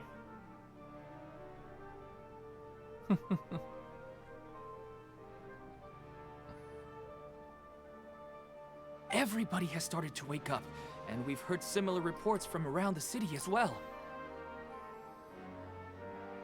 From the looks of it, you were able to successfully resolve the issue. Yes, though it took us a good deal of effort. There will be many people gathering here shortly, so please do your best to maintain order. I want to know what happened to Moseus. I need to go to the Academia with them now, but we'll be back soon. Good, we're gonna go clear that up. Are we going to ask about that scholar? Yes, but it may take some time for him to wake up after his consciousness returns to his body. Have fun. We can leave the rest to the mantra. Debbie. I felt a violent tremor somewhere deep within my dream. And then I woke up. I guess we'll all wake up from our dreams sooner or later.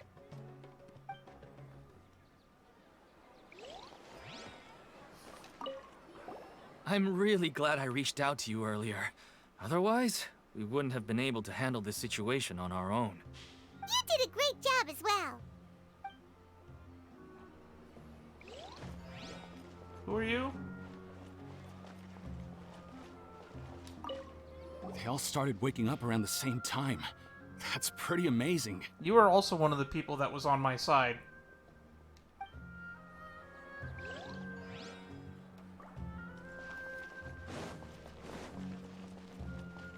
This feels so shitty. Don't let your dreams be dreams.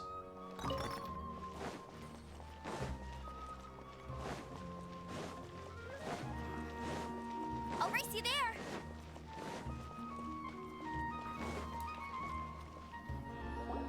Oh, it's the great Dendro Archon.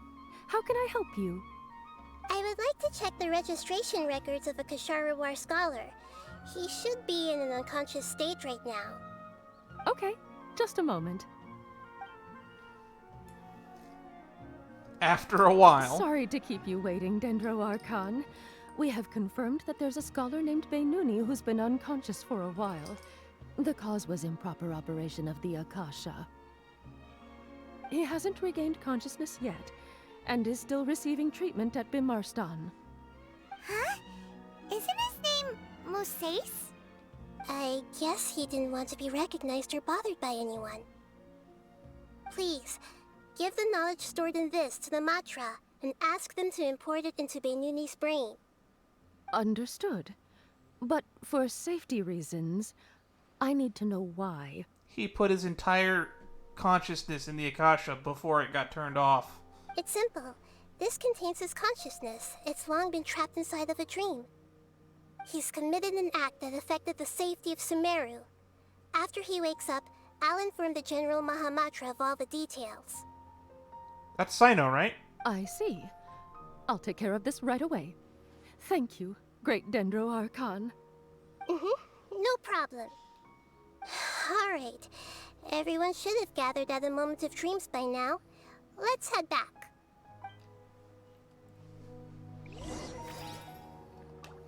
I'll take care of it as soon as possible. Don't worry. I'm worried. I'm very worried.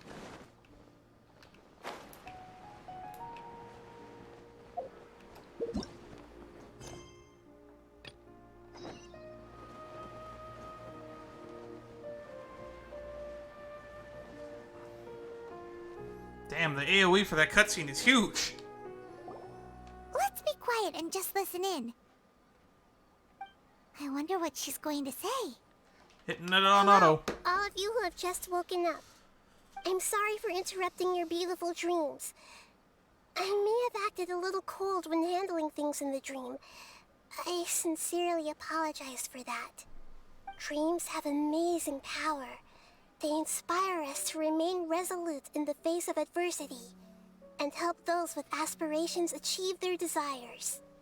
But dreams also have the potential to exploit people, confuse the senses, and distort the truth. Unfortunately, you are all chosen as prey for an elaborate scheme. As I've said before, I am still learning, and cannot fully empathize with the pain of all the loss you've experienced. But just take a good look around you, and you'll see many other people who have had similar experiences. What can an immortal truly say about loss? You should be proud that you've been able to gather here and look toward the future together.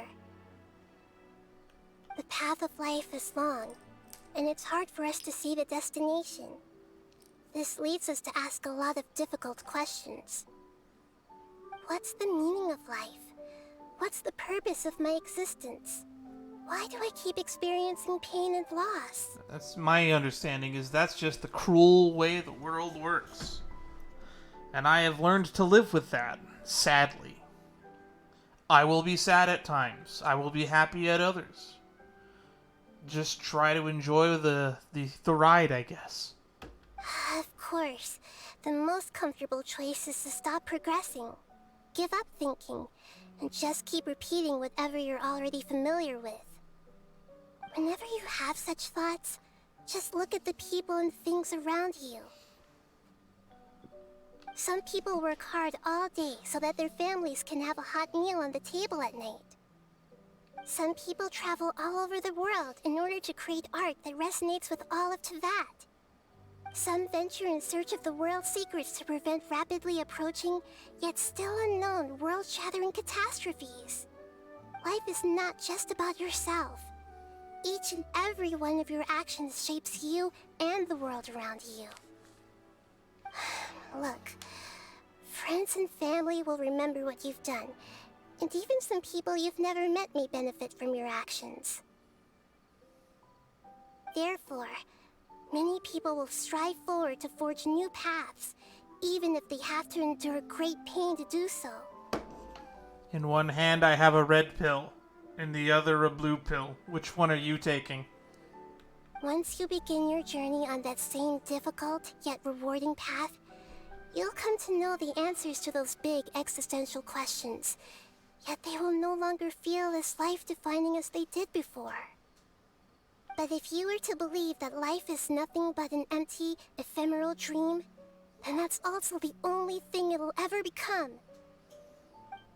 You are free to choose how you want to live your lives, but as your Archon, I should first make this information known to everyone. In the end, it's up to you whether you want to embrace a beautiful dream at the cost of your real life. Yeah, then you should have just let the thing persist if you want to make it their choice. Then again, this ain't the land of freedom, so... Nahida said she wanted to speak with us alone. It seems like she... I'm really glad I reached out to you earlier. You did a great job as...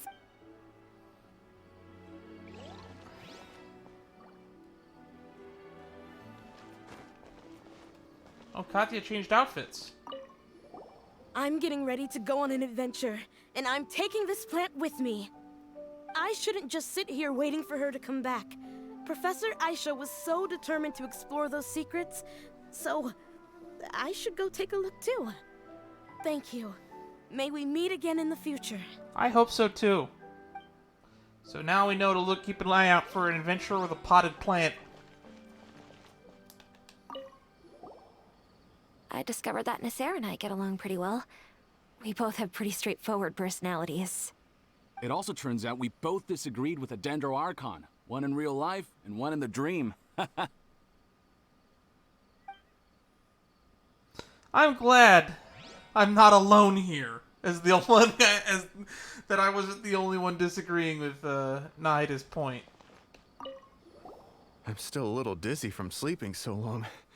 Just give me a moment here. Oh, I think I'm about to lose power because my light just flickered. Thank you for rescuing me. I'm really sorry. Luckily, Haidar wasn't injured because of my stupid mistake. Dad said you're amazing. You're real heroes. Thank you. Still wish she could have met her mom.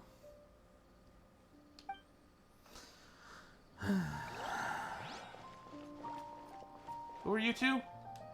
Since we were neighbors in the dream, how about we rent a place together? Sounds good. I can't afford a house on my own anyway, but I'm sure life will get better.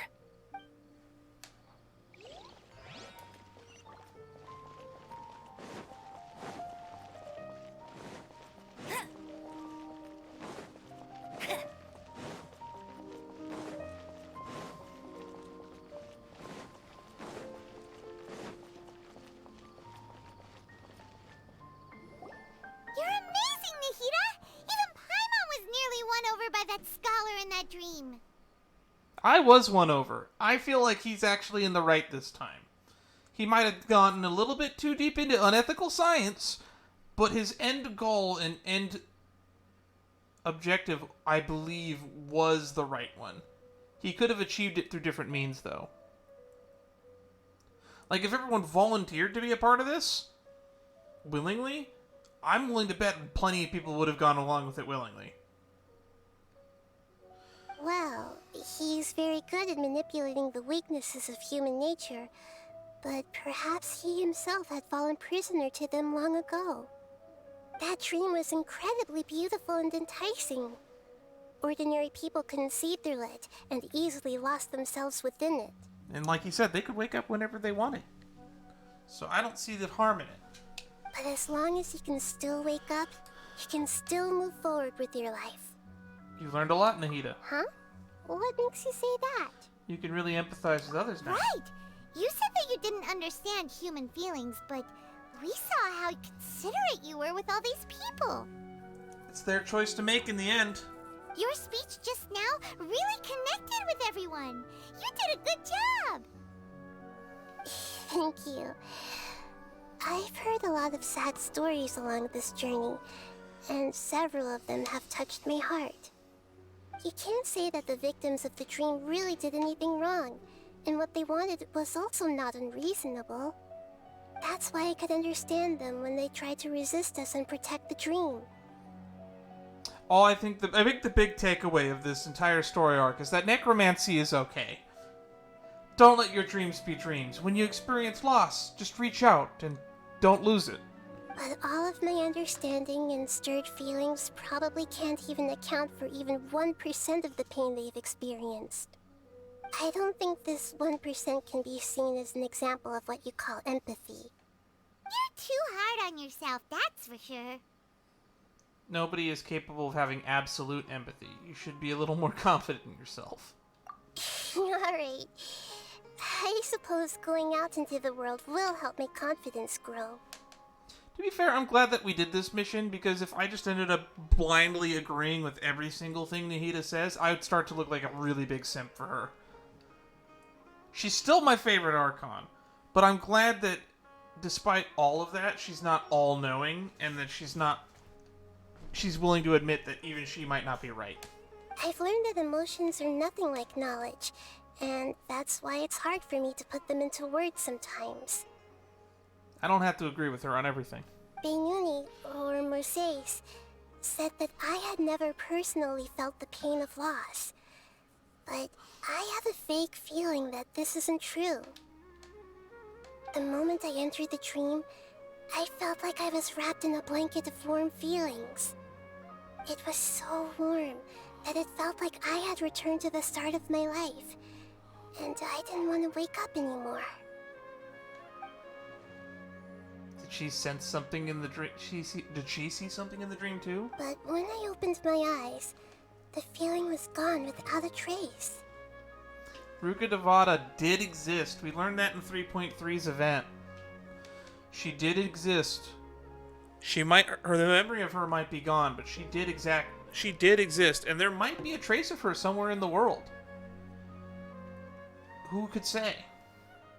If I have to make an analogy for it, I would say I can no longer see words on a piece of paper after they have been erased, but I can still see the slight indentations of where the words had been written. God, that's a good analogy. But now that I've experienced this dream, I think I can say with confidence that I won't dwell too much on the meaning of that warmth. It's enough that I can tell I was once supported by that warmth, and its existence has allowed me to get to where I am today. Do we tell her? If I dwell too much on its exact nature, I would be putting the cart before the horse. I gave a speech to inspire my people, so if I were to fail to live up to those words myself, then that would be too embarrassing. Greater Lord Rook Devada has already shaped Nahida through her actions. Even if she has forgotten, Nahida's mind and willpower are proof that she once existed. Instead of telling her the truth, I should respect their decisions. Hey, what's with that serious look?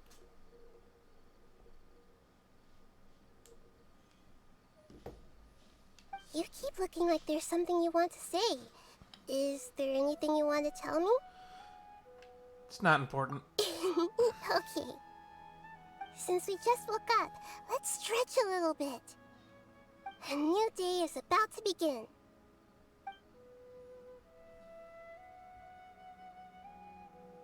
The sun rises on a new dawn.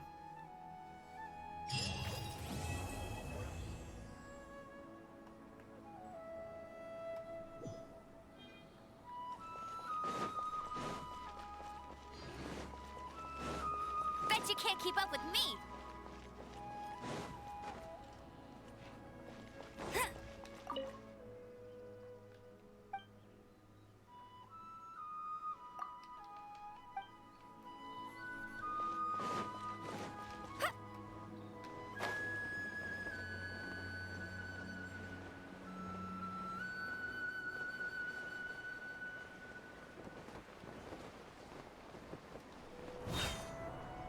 Well, I guess that's it. Bet you can't keep up with me. No epilogue this time. Oh well. Bet you can't keep up with me. What's there over here?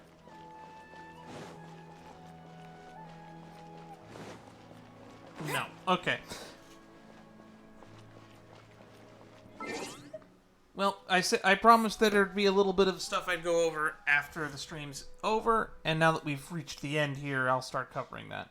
So it has been pointed out to me time and time again that there's this entire Enkonomiya quest line that I have skipped over in Inazuma, and we're going to get back to it. However, I started to look into it, and I found out that there's a reason why I didn't stumble across it. And apparently there are 2 entire world quest lines that I have to do before I can even start it. So next stream will be dedicated to that.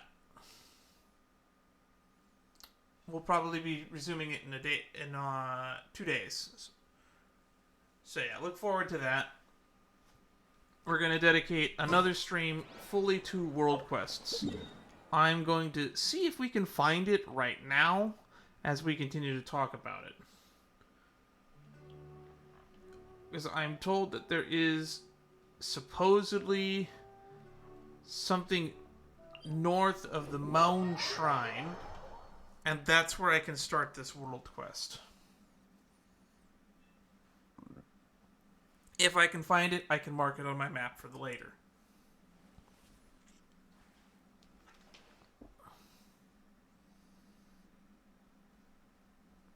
And we'll do an entire stream dedicated to world quests, and we can do a lot of the other stuff. Like, we could resume that little thing that we're doing. Aha! Here it is.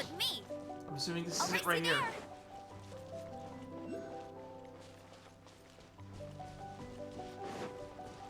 I'm assuming this is it right here. Tayuko. That's the name that I was told to talk to. Okay. So, I need to go here.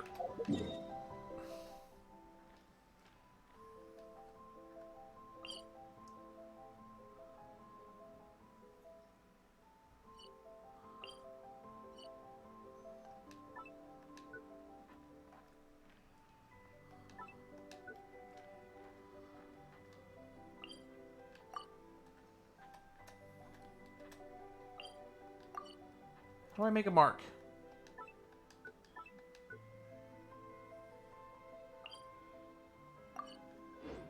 Anywho, so yeah, next time we'll start this world quest, and then which will do a whole bunch of Watatsumi stuff. Then there's another world quest that unlocks after this one, which I will also look up on where to go for that one, and then that will allow us to do the Enkonomiya thing. That's going to be the current goal before 3.5, is to start knocking out these world quests. And then maybe we'll do a strange story in Konda at another point.